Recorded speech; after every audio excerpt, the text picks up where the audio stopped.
Good morning, sir. Good morning, all. Good morning, sir. Morning, Good sir. morning. Good morning, sir. Good morning, sir.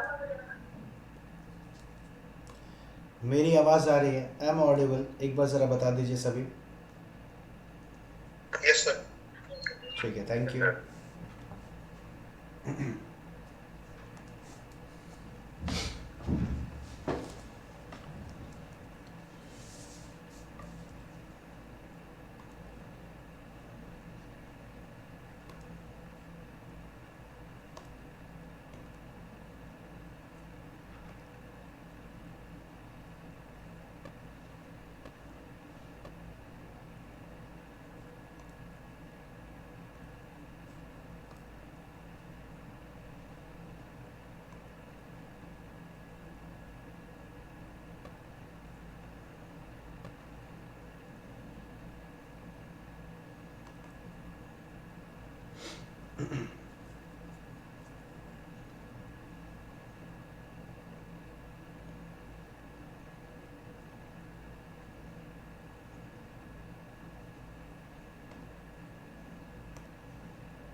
Yes.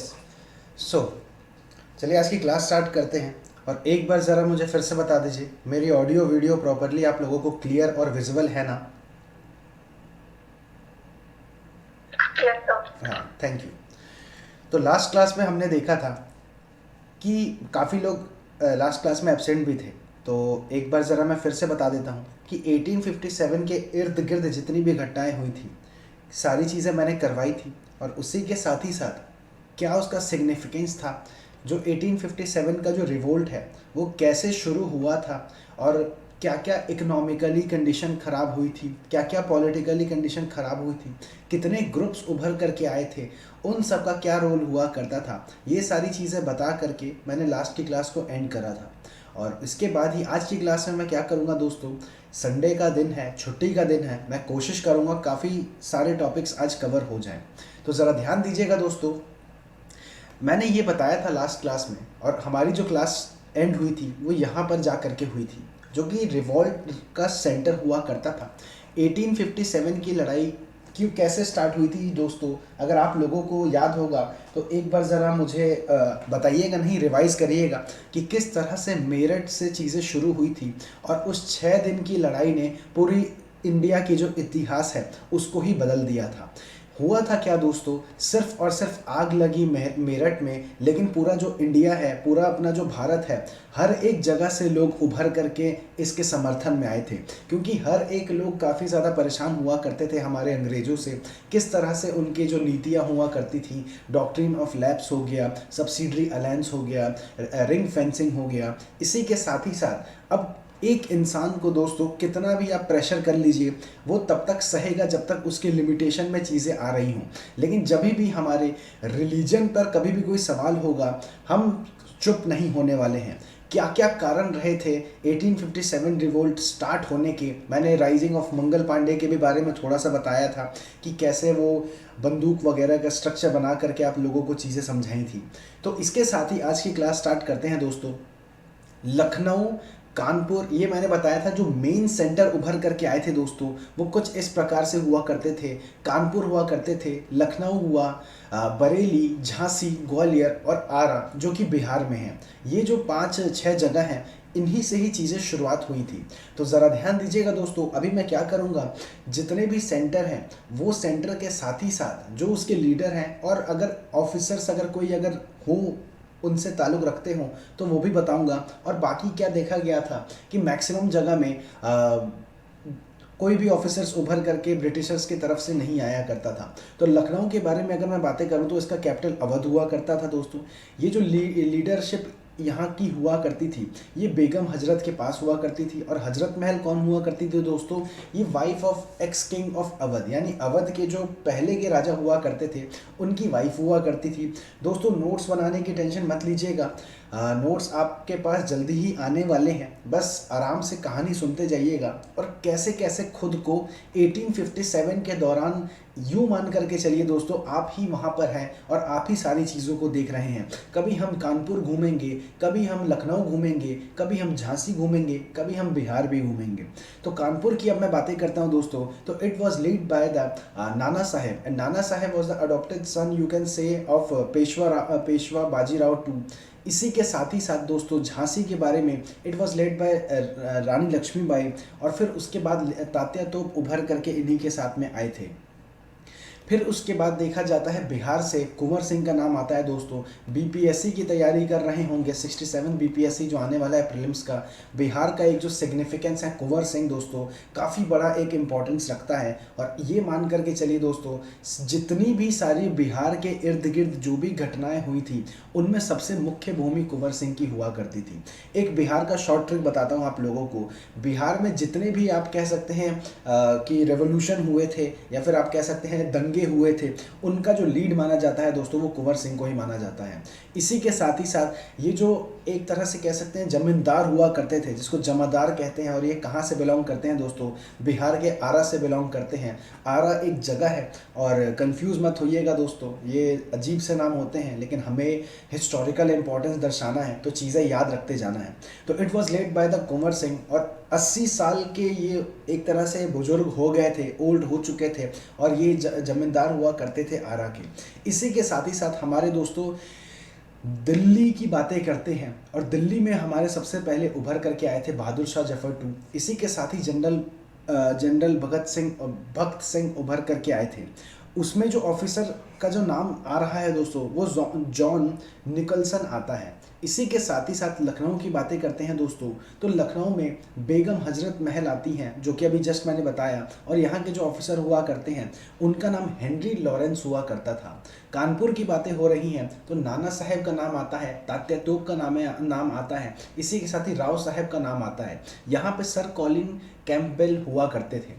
Jhansi Gwalior के बारे में बातें करूं दोस्तों, तो रानी लक्ष्मीबाई हुआ करती थी, तात्या तोप हुआ करते थे, और उसी के साथ ही साथ जो यहाँ के ऑफिसर हुआ करते थे दोस्तों वो जनरल हुग रोज हुआ करते थे।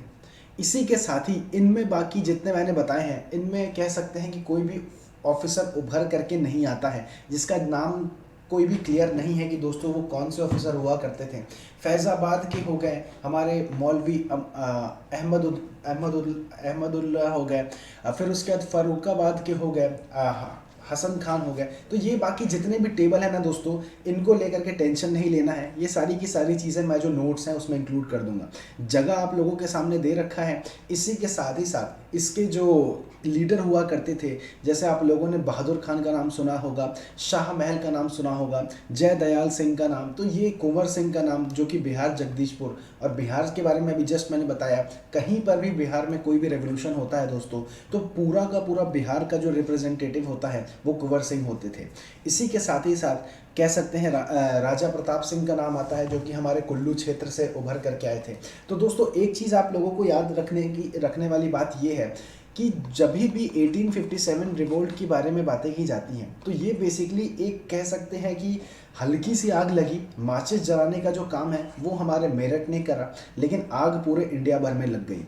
इसी के साथ ही एक चीज़ मैं आप लोगों से पूछना चाहता हूँ, इस वक्त का एक चीज़ मुझे सिग्निफिकेंस में आप लोग माइक ऑन करके बता सकते हैं, और मैं ये जवाब आप लोगों से ही चाहता हूँ कि ज़रा बताइए, रिलीजियस पर अगर मैं बातें करूँ या फिर रिलीजन पर अगर मैं बातें करूँ उसका क्या सिग्निफिकेंस होगा दोस्तों? क्या लगता है वहाँ पे भेदभाव हो रहा होगा, वहाँ पे लोगों को मारा पीटा जा रहा होगा? एक बार ज़रा मुझे बताइए, मैं समझूंगा चीज़ें आप लोगों की भी तरफ से काफ़ी अच्छी चल रही हैं।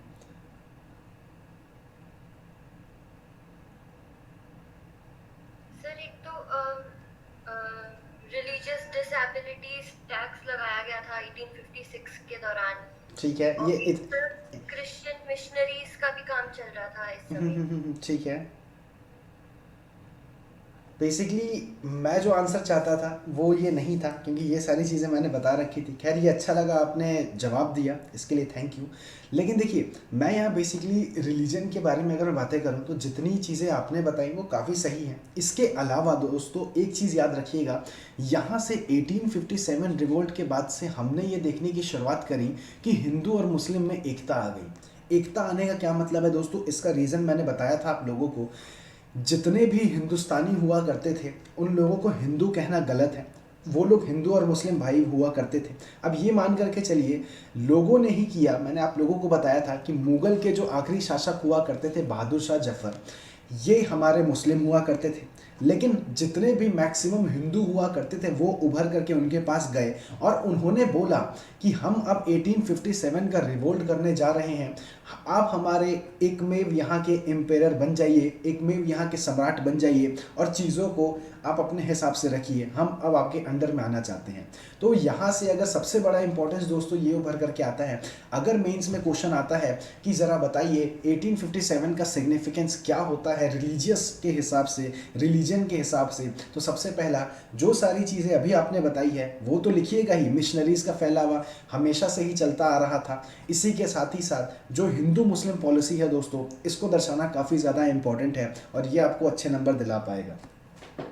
इसी के साथ ही साथ आगे बढ़ते हैं थोड़ा सा। तो ये टेबल इतना कोई याद रखने का या फिर झंझट वाली बात नहीं है दोस्तों। 2-3 बार पढ़ लीजिएगा, चीज़ें ऑटोमेटिकली याद हो जाएंगी। अब जैसे ट्रिक मैं बताता हूँ आपको, राजस्थान का देख लीजिए। तो ये जितने भी आपके राजपूत किंग हो गए या फिर ये जो जय दयाल सिंह के नाम से, हरदयाल सिंह के नाम से, फिर उसके बाद आप ये कह सकते हैं कि कुंवर सिंह का नाम मैंने आप लोगों को बताया, फिर उसके मंगल पांडे का जो जिक्र होता है दोस्तों, ये काफ़ी ज़्यादा इम्पॉर्टेंट है। आप 1 से 2 बार पढ़िएगा, चीज़ें ऑटोमेटिकली आपको याद हो जाएंगी। इसी के साथ ही साथ आगे बढ़ते हैं तो सप्रेशन ऑफ रिवोल्ट की बातें हो रही हैं। अब सप्रेशन ऑफ रिवोल्ट कहने का क्या मतलब है दोस्तों, तो ज़रा ध्यान से देखते हैं कि किस हिसाब से जो रिवोल्ट है उसका असर हमारे इंडिया में पड़ा, कितने टाइम तक पड़ा और उसके बाद क्या क्या सारी चेंजेस हमारे सामने उभर करके आ रही थी। तो सप्रेशन ऑफ रिवोल्ट के बारे में अगर मैं बातें करूं दोस्तों, तो ये कहते हैं कि 14 महीने तक चीज़ें चली थी हमारे पास में। और 14 महीने कुछ इस प्रकार थी कि दोस्तों, मैंने आप लोगों को बताया था कि मेरठ की कैंटीन से जो चीज़ें शुरू हुई थी वहाँ से लेकर के 14 महीना ख़त्म होते होते इट वाज अराउंड 8 जुलाई 1858, यहाँ चीज़ें लिखी हुई हैं। और इसी के साथ ही साथ कह सकते हैं कि it was finally proclaimed by the Lord Canning, और लास्ट में आकर के चीज़ें इनके ही द्वारा स्थापित की गई कि भाई अब जो लड़ाई है वो चेंज हो जाती है। तो देखते हैं ज़रा दोस्तों क्या क्या चेंजेस हमें इस रिवोल्ट के बाद में मिलता है, 1857 रिवोल्ट के बारे में मिलता है, और क्या क्या सारी चीज़ें हम आज सीख करके जाने वाले हैं। तो शुरुआत देखी हमने, इसका बैकग्राउंड देखा, इसकी लड़ाई देखी, कौन कौन से ग्रुप्स आए थे दोस्तों। इसी के साथ ही साथ अब इसके कॉजेज़ देखेंगे, कैसे ये डिक्लाइन होता गया, और उसके साथ ही साथ इसका जो रिज़ल्ट है, आउटकम है, हमारे सामने चीज़ें उभर करके आ रही हैं। तो कॉजेज़ की बातें अगर मैं करूं दोस्तों, तो कह सकते हैं कि यहाँ पर causes of failure of revolt, यानी कि जो रिवोल्ट है दोस्तों फेल क्यों हो गया। तो सबसे पहला कारण उभर करके ये आता है दोस्तों, इंडिया बहुत बड़ा कंट्री है दोस्तों, और इसके बड़े होने का जो असर है वो मैंने आप लोगों को स्टार्टिंग में भी बताया था। मेडिवल टाइम हमारा चल रहा था कि औरंगजेब से, अगर याद होगा दोस्तों वो दिन, याद करिए वो दिन जब मैंने औरंगजेब के बारे में बताया था कि औरंगजेब के फेलियर होने का रीज़न क्या था दोस्तों। एकमात्र सबसे इंपॉर्टेंट रीज़न ये उभर करके आता था कि ये जो इंडिया कंट्री है ये काफ़ी बड़ा हुआ करता था, और अगर बड़ा है तो दोस्तों एक सेंट्रलाइज्ड पावर इसको कभी रूल नहीं कर पाएगा। इसको हर एक जगह से लोकली जितने भी आप कह सकते हैं लीडर्स हैं, रूलर्स हैं, उसको उठा करके लेकर के आना पड़ेगा। अब यही बात हो गई ना दोस्तों, अगर एक कंट्री का पीएम है और कहीं अगर हम कह सकते हैं कि आज हरियाणा में दिक्कत है, और तुरंत दिक्कत एक साथ दोस्तों हमारे कभी भी किसी भी शासन काल में दिक्कतें एक एक करके नहीं आती हैं दोस्तों, एक बारी में सारी दिक्कतें आती हैं। तो यही मान करके चलिए, अब पीएम हो गया या फिर रूलर हो गया, वो तो खैर उतर करके नहीं आएगा। तो इसी वजह से ये कह सकते हैं कि इंडिया का जितना भी लार्ज पार्ट हुआ करता था वो अनइफेक्टेड ही रह गया था। इसका मतलब ये कि आप लोगों ने देखा, अभी जस्ट मैंने आप लोगों को बताया कि जो सेंटर ऑफ रिवोल्ट्स हुआ करते थे वो बहुत ही लिमिटेड क्षेत्र दोस्तों, कानपुर जो कि यूपी का क्षेत्र है, लखनऊ, फिर झांसी आता है, मतलब आप कह सकते हैं इंडिया के इस पार्ट में ही चीज़ें चल रही थी, बाकी ऊपर नीचे इधर उधर सारी चीज़ें ठीक ठाक से चल रही थी। ये एक बहुत बड़ा फेलियर का जो कारण है वो उभर करके आता है दोस्तों। इसी के साथ ही अगला जो इम्पोर्टेंट आता है वो आता है कि यहाँ की कोई इफेक्टिव लीडर नहीं हुआ करते थे, क्योंकि जब गांधी जी के बारे में अगर मैं बातें करूं तो 1916, 1917, 1918 इनमें मुख्य भूमिका निभाया करते थे। तो इससे पहले हमारे पास हाँ लीडर थे दोस्तों, लेकिन इफेक्टिव नहीं हुआ करते थे। अब लीडर कौन कौन से थे दोस्तों? झांसी की लक्ष्मीबाई हुआ करती थी, फिर उसके बाद तात्या तोप हुआ करते थे, नाना साहेब हुआ करते थे। लेकिन दोस्तों इन लोगों के पास अपना एक लोकली इलाका हुआ करता था। ये लोग ऐसा नहीं था कि अगर झांसी की रानी है तो ये कल हो के असम तक जा कर के चीज़ों को हथिया सकती थी दोस्तों। ये खुद बेचारी मजबूर हुआ करती थी, अपना ही लोकली एरिया इनसे नहीं संभाला गया था। तो ये कैसे बाद में पूरे इंडिया भर में आप कह सकते हैं कि चीज़ों को आगे बढ़ा पाएंगी। इसी के साथ ही साथ no participation of the middle class. दोस्तों क्या देखा जाता है दोस्तों, मिडिल क्लास कहने का क्या मतलब है यहाँ पर? जो यहाँ के ज़मींदार हुआ करते थे, ज़मींदार के साथ साथ आप कह सकते हैं कि जो यहाँ के थोड़े से बड़े लोग हुआ करते थे लोकली। अगर रूलर के बारे में अगर मैं बातें करूँ तो चीज़ें कुछ इस हिसाब से उभर करके आती थी। यहाँ पर ये जितना 1857 की जो लड़ाई है दोस्तों, ये गरीबों की लड़ाई हुआ करती थी। गरीबों की लड़ाई कहने का मतलब क्या, यहाँ पर सबसे ज़्यादा जो सोसाइटी के लोअर क्लास हैं दोस्तों, उनके ही बीच में चीज़ें देखी जाती थी। और ये मेन रीज़न उभर करके आता था कि जो फेलियर ऑफ रिवोल्ट है, ये जितने भी फेलियर हैं दोस्तों हमारी तरफ से हैं, हमारी गलतियां हैं ये। लेकिन उनके लिए, ब्रिटिशर्स के लिए अगर क्वेश्चन आता है दोस्तों मेंस का, कि ज़रा ध्यान दीजिएगा दोस्तों, ऐसे क्वेश्चन आते तो नहीं हैं लेकिन अगर आ भी सकते हैं दोस्तों तो आज के बाद याद रखते जाइएगा कि अगर मान करके चलिए 1857 का जो रिवोल्ट है, हमें इंडिया के हिसाब से नहीं, हमें ब्रिटिशर्स के हिसाब से सोचना है कि हम अंग्रेज हैं और हमारे हिसाब से चीज़ें चली या नहीं चली। तो ये जितने लो पॉइंट है ना, ये जितने नेगेटिव पॉइंट है ना, इन्हीं को पॉजिटिव बना दीजिएगा कि उन बेचारे हिंदुस्तानियों के पास में कोई लीडर नहीं हुआ करता था, हमारे पास अच्छे अच्छे ऑफिसर्स हुआ करते थे, हमारे पास बंदूकें हुआ करती थी, हमारे पास काफ़ी अच्छा एक इलाका हुआ करता था, और अगर मन हमारा करता तो हम दुनिया भर को कैप्चर करके बैठे थे, हम कहीं से भी इंडिया पर बॉम्ब गिरा सकते थे। तो ये सारी चीज़ें दोस्तों लिखते जाइएगा, चीज़ों को सिग्निफिकेंस वाइज में तोड़ते जाइएगा, बहुत मज़ा आएगा। इसी के साथ ही साथ तो ज़रा देखते हैं रिजल्ट क्या होता है, यानी कि द रिजल्ट्स ऑफ रिवोल्ट। तो GOI मतलब कहने का मतलब गवर्नमेंट ऑफ इंडिया 1858 में एक गुड गवर्नेंस एक्ट के तौर पे चीज़ें निकाल करके आती है। अब इसमें क्या होता है दोस्तों, हाँ मुझे एक चीज़ और याद आई, लास्ट क्लास में मैंने बताया था कि आज एक क्वेश्चन मैं डिस्कस करके जाऊंगा, और ये मेरा काफ़ी फेवरेट एक क्वेश्चन मैंने बताया था कि जिसमें पूरा मॉडर्न इंडिया ही मैं समा सकता हूँ, जितनी भी सारी चीज़ें हैं सब इसी के अंतर्गत ही आती है। वो मैं अभी जब रिवोल्ट ख़त्म करूँगा तब आप लोगों के सामने डिस्कस करूँगा दोस्तों, बहुत मज़ा आएगा। टेंशन ना लीजिएगा, आराम से पढ़ते रहिए, आंख बंद करके और कहानी सुनते जाइए।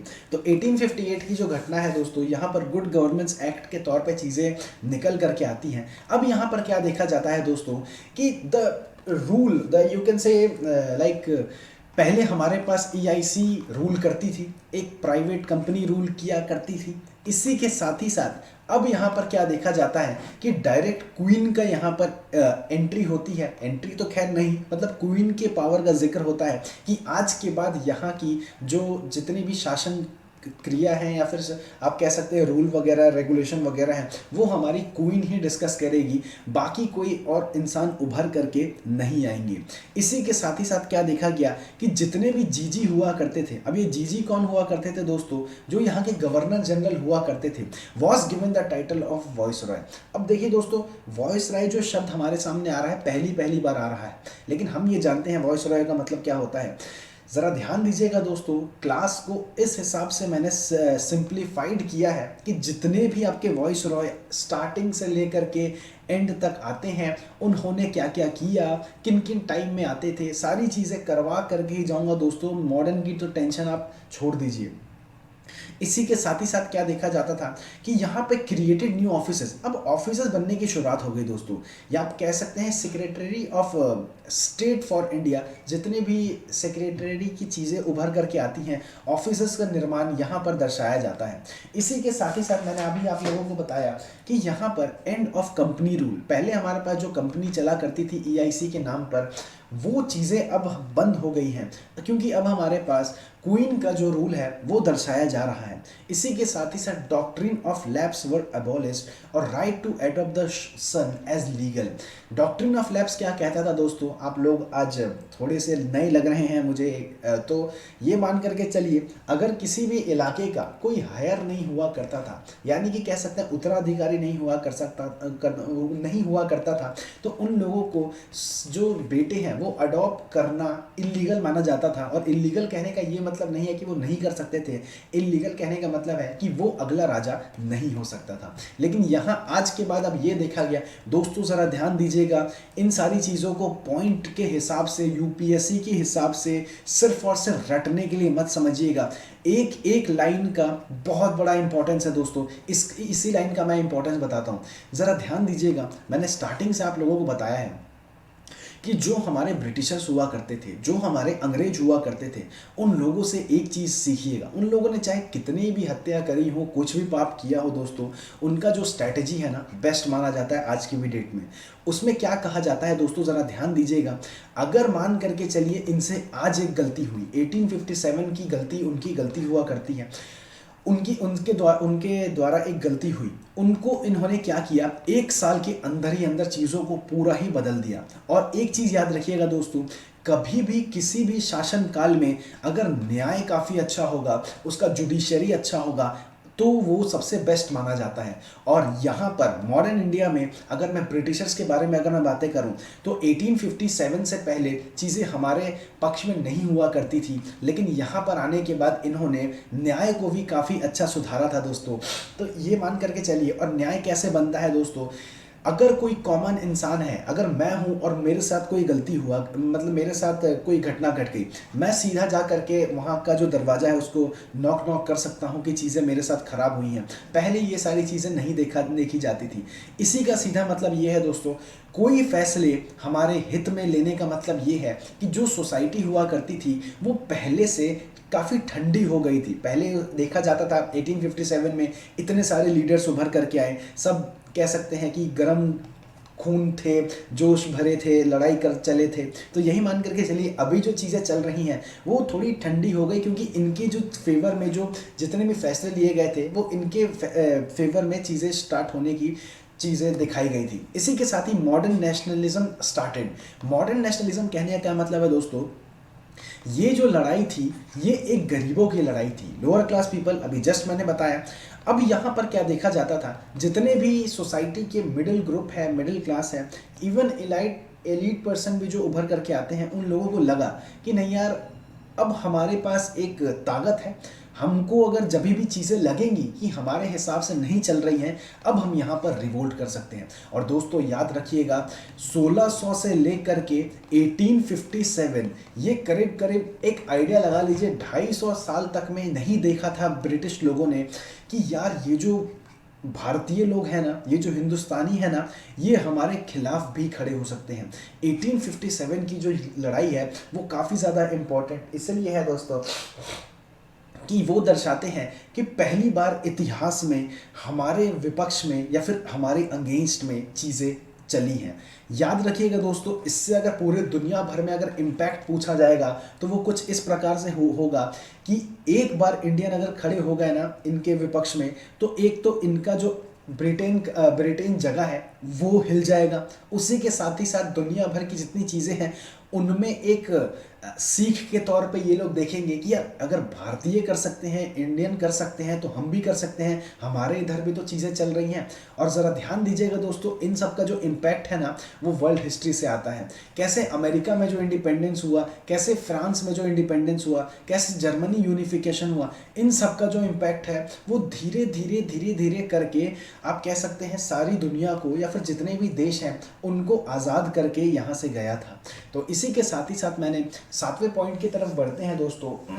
तो ये कुछ इस प्रकार से हैं कि ये एक कह सकते हैं कि हिंदू मुस्लिम का जो यूनिटी फैक्टर है, क्योंकि इससे पहले क्या देखा जाता था कि हमने, अब ब्रिटिशर्स ने क्या किया दोस्तों, याद रखिएगा, हमारा जो इतिहास है वो हमारे द्वारा लिखा बिल्कुल नहीं गया है, जिस वजह से एक अंग्रेज आता है और अपने आप को स्कॉलर कहता है और एंशियंट को हिंदू, मेडिवल को मुस्लिम और ब्रिटिश यानी कह सकते हैं मॉडर्न को क्रिश्चियन धर्म के हिसाब से चीज़ों को बांटा है। दोस्तों ये जो कॉन्ट्रडिक्शन है दोस्तों बिल्कुल इनके हिसाब से गलत है।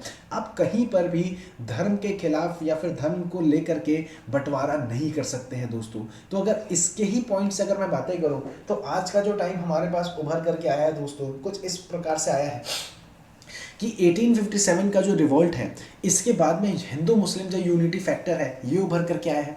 इसी के साथ ही साथ गवर्नमेंट में दोस्तों पूरा ही पूरा चेंज आ गया। पहले हमारे पास प्राइवेट कंपनी हुआ करती थी, अब हमारे पास सरकारी कंपनी आ गई, सरकारी दफ्तर बनने की शुरुआत हो गई। और आज भी अगर पुलिस स्टेशन में जाइएगा तो वो वही पुलिस स्टेशन है जो आपको 1857 के टाइम बना गया था। ये एक मजाक है कि चीज़ें कभी भी रीफर्निश्ड कह सकते हैं या फिर पुरानी चीज़ें बहुत पुरानी पुरानी चलती आती है। तो ये जितने भी गवर्नमेंट सेक्टर में चीज़ें हैं ये हमारे सामने चेंज होता दिखा था। इसी के साथ ही आर्मी चेंज हो गया था दोस्तों।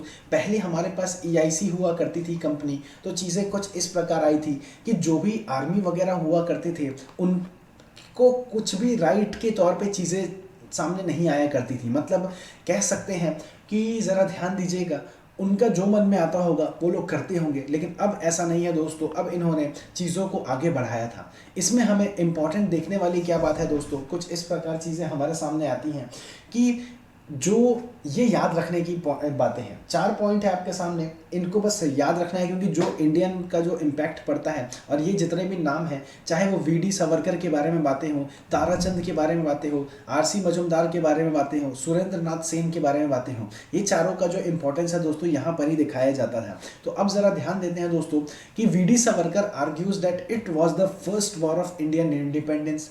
क्लियर है दोस्तों। Tarachand described it is a war of the nation's independence। इसी के साथ ही मतलब ये एक तरह से कह सकते हैं, अगर सवाल आता है दोस्तों 1857 के बारे में, मेंस के बारे में लिखने के लिए, आप स्टार्टिंग में अगर लिख देंगे ना कि VD Savarkar says, Tarachandra says, तो ये मान करके चल सकते हैं कि जो फिलोसफिकली जो बातें होती हैं, यानी कह सकते हैं जो स्टार्टिंग की जो लाइनें हम लिखते हैं दोस्तों, एग्जामिनर की आंखों से आंसू आ जाएंगे कि भाई ये बंदा, इस बंदे को हम पोस्ट देना ही देना चाहिए। तो ये मान करके चलिए। RC मजुमदार के बारे में बातें हो रही हैं, तो concludes that 1857 war of independence, you can say it was in 1857। इसी के साथ ही Surendra Nath Sen is of the view that the begin as the first fight for the religion ended as a war of independence. बिल्कुल सही बात है दोस्तों। इनके द्वारा कहा क्या गया कि पहली जो लड़ाई ऐसी हुई है, हमने रिलीजन पर लड़ाई नहीं करी है, ये हमारा लड़ाई हुआ है सिर्फ और सिर्फ इंडिपेंडेंस के लिए। तो दोस्तों ये सारी चीज़ें क्लियर होती जा रही होंगी, मैं ये पूरी से पूरी आशा करता हूँ। इसी के साथ ही जो हमारा 1857 की जो भी सारी चीज़ें हैं, ये शुरुआत से लेकर के एंड तक कराई। अब हम बातें करते हैं कि कौन कौन से हिंदुस्तानी हुआ करते थे, या फिर कह सकते हैं कि उन्होंने क्या रिफॉर्म किया, या फिर क्या सारी चीज़ें सोशल रिलीजियस रिफॉर्मेशन के तौर पे उभर करके आई थी। तो ये कुछ जो डायग्राम देख रहे होंगे, ये मैंने थोड़ा अपने हिसाब से बनाने की कोशिश करी है, ये माइंड मैप के तौर पे, जिसमें मैंने बताया है कि राजा राम मोहन रॉय के क्या क्या इम्पॉर्टेंट सेगमेंट हुआ करते थे, देवेंद्र नाथ टैगोर के, केशव चंद्र सेन की। तो पहले ये देखते हैं दोस्तों।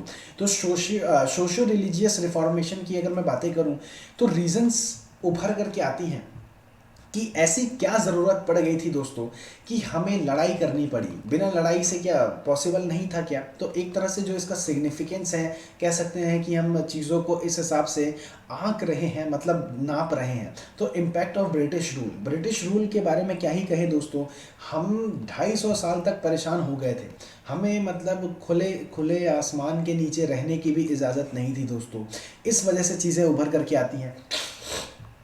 इसी के साथ ही जो सोशल कंडीशन हुआ था उसके हिसाब से देखा जाए, और कह सकते हैं opposition to the west culture, और फिर उसके बाद ही लोगों में अवेयरनेस आने की जो कोशिश है वो पहली बार देखी गई थी।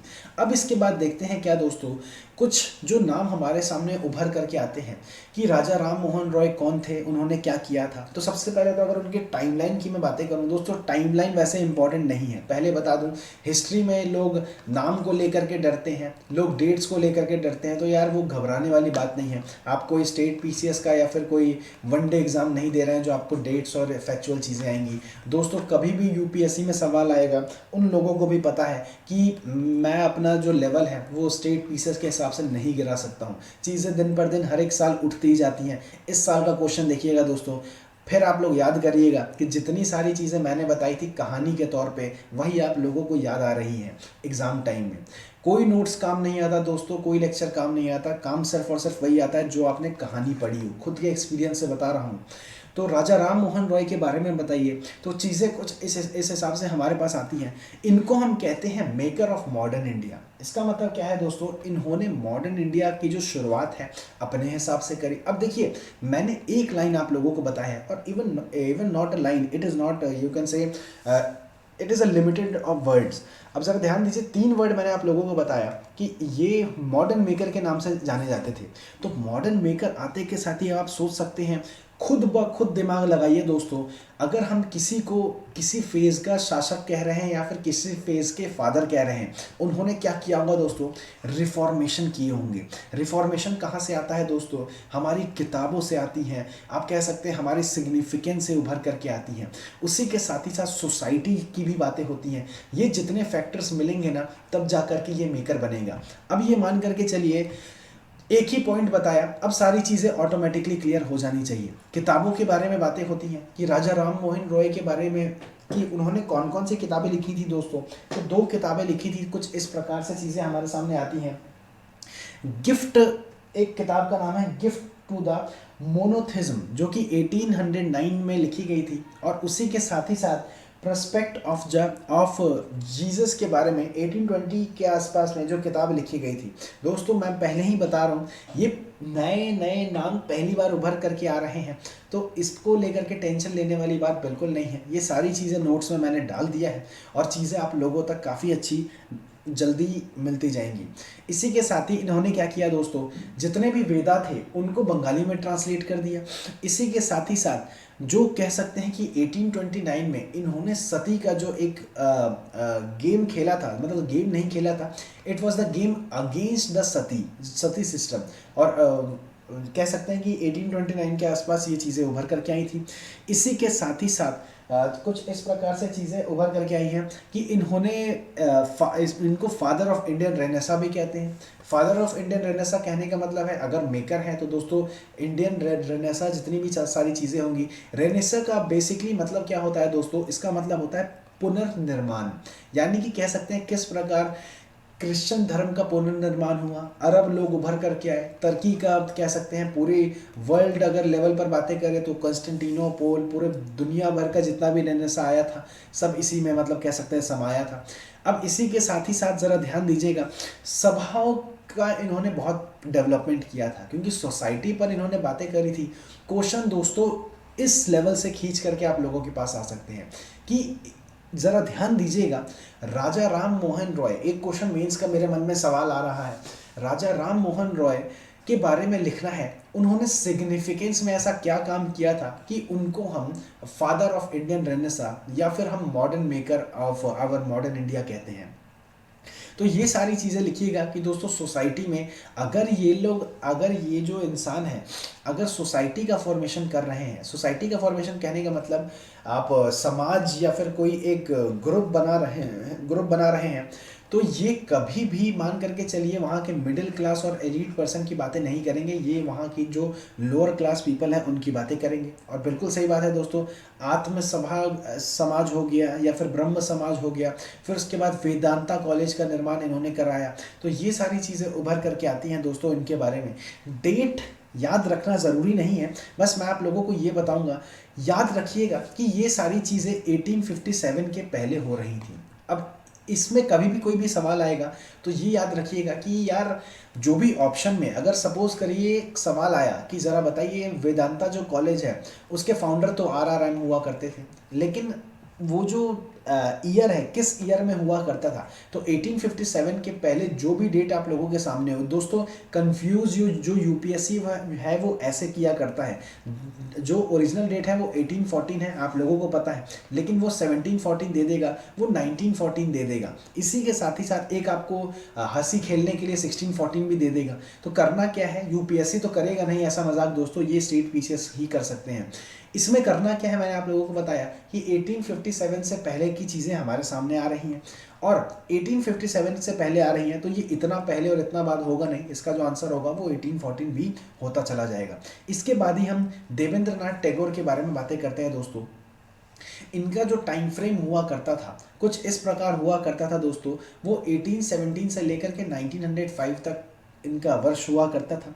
इन्होंने क्या किया था दोस्तों, तत्वबोधि सभा जो कि 1839 में उभर करके आया था, इसमें इन्होंने चीज़ों को आगे बढ़ा करके हेड करके, मतलब ये इनके फाउंडर कहलाते थे, और इसको इनको आप कह सकते हैं कि ही फाउंडेड दिस सभा इन 1839।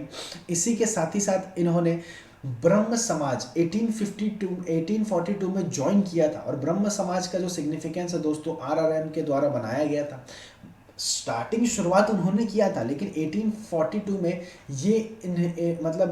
ये इनको ज्वाइन करते हैं। इसी के साथ ही साथ पॉलीगैमी को इन्होंने एबॉलिश किया था। अब पॉलीगैमी का क्या मतलब होता है दोस्तों, तो ज़रा याद रखिए, मैं आप लोगों को अगर एक एग्जांपल दूं तो जैसे एक रिलेशन में आप एक के साथ ही रह सकते हैं, वो चीज़ें हटा करके अब आप कितने के भी साथ रह सकते हैं, तो कुछ इस प्रकार से चीज़ें हमारे सामने उभर करके आई थी। फेवर्ड विडो रीमैरिज, उसी के साथ ही वुमेन एजुकेशन पर भी इन्होंने बात किया था। तो ज़रा ध्यान दीजिएगा दोस्तों, अगर सवाल आता है कि ज़रा बताइए अर्ली 1900 के टाइम में वुमेन की कंडीशन क्या हुआ करती थी, या फिर अगर नहीं भी पूछे तो कभी भी वुमेन कंडीशन पर अगर बातें हो रही हैं तो इस इंसान का नाम लिखिएगा और ये सारी चीज़ें दर्शाइएगा कि इन्होंने काफ़ी अच्छा सिग्निफिकेंस किया था। जिस हिसाब से हम कह सकते हैं कि वुमेन की जो सोसाइटी है ब्रिटिशर्स के हिसाब से तो ख़राब हुआ करती थी, वो हमें पता है, लेकिन इंडियन सोसाइटी में एक कह सकते हैं कि वुमेन का जो राइज होने की शुरुआत थी वो दिखाया गया था। इसी के साथ ही साथ थोड़ा सा और आगे बढ़ते हैं दोस्तों, तो कुछ इस प्रकार से हमारे सामने चीज़ें आती हैं। केशव चंद्र सेन के बारे में मैं बातें करता हूँ तो 1838 से 84 तक की चीज़ें आ रही हैं। इन्होंने क्या किया दोस्तों, ये हमारे ब्रह्म समाज ऑफ इंडिया के फाउंडर थे। वो ब्रह्म समाज अलग था। अब कहते हैं ना किस हिसाब से कोई भी कंपनी है उसके आगे 2-3 शब्द लगा दिए तो वो कंपनी का नाम ही चेंज हो जाता है। तो इसी हिसाब से इन्होंने क्या किया, ब्रह्म समाज ऑफ इंडिया BSI के नाम से एक चीज़ें उभर करके आती हैं वो, और उनका जो फाउंडर थे वो हमारे केशव चंद्र सेन हुआ करते थे, और ये 1866 के अराउंड में चीज़ें दर्शाई गई थी। इसी के साथ ही साथ ही appointed as the Acharya of the Brahmo Samaj 1858। ये जो ब्रह्म समाज है वो हमारे RRM वाला है दोस्तों। याद रखिएगा, ये मान करके चलिए एक छोटी कम्युनिटी हुआ करती है और जो बड़ी कम्युनिटी के रूप में हमारे सामने ब्रह्म समाज हुआ करता था। तो ब्रह्म समाज पर भी अगर कभी भी क्वेश्चन आएगा तो ज़रा ध्यान दीजिएगा कि it was founded in the year 1828, later on it was joined by Devendra Nath Tagore in year 1842। उसी के साथ ही साथ आगे चलते हैं थोड़ा सा और, तो केशव चंद्र सेन के बारे में, उनको ब्रह्म समाज के जो आचार्य हैं, हेड हैं, उनको 1858 में चीज़ें आई। अब ज़रा याद रखिए दोस्तों, ये एक पेज आप लोगों को दिखाया और कितने ही सारे जो सवाल है आज आप लोगों के मन से निकल जाएंगे, या फिर ऐसा होगा नहीं कि कोई भी सवाल जितने भी समाज पर आ रहे हैं, सोसाइटी पर आ रही हैं, वो आज के बाद आप लोगों से कभी छूटने भी वाले हैं।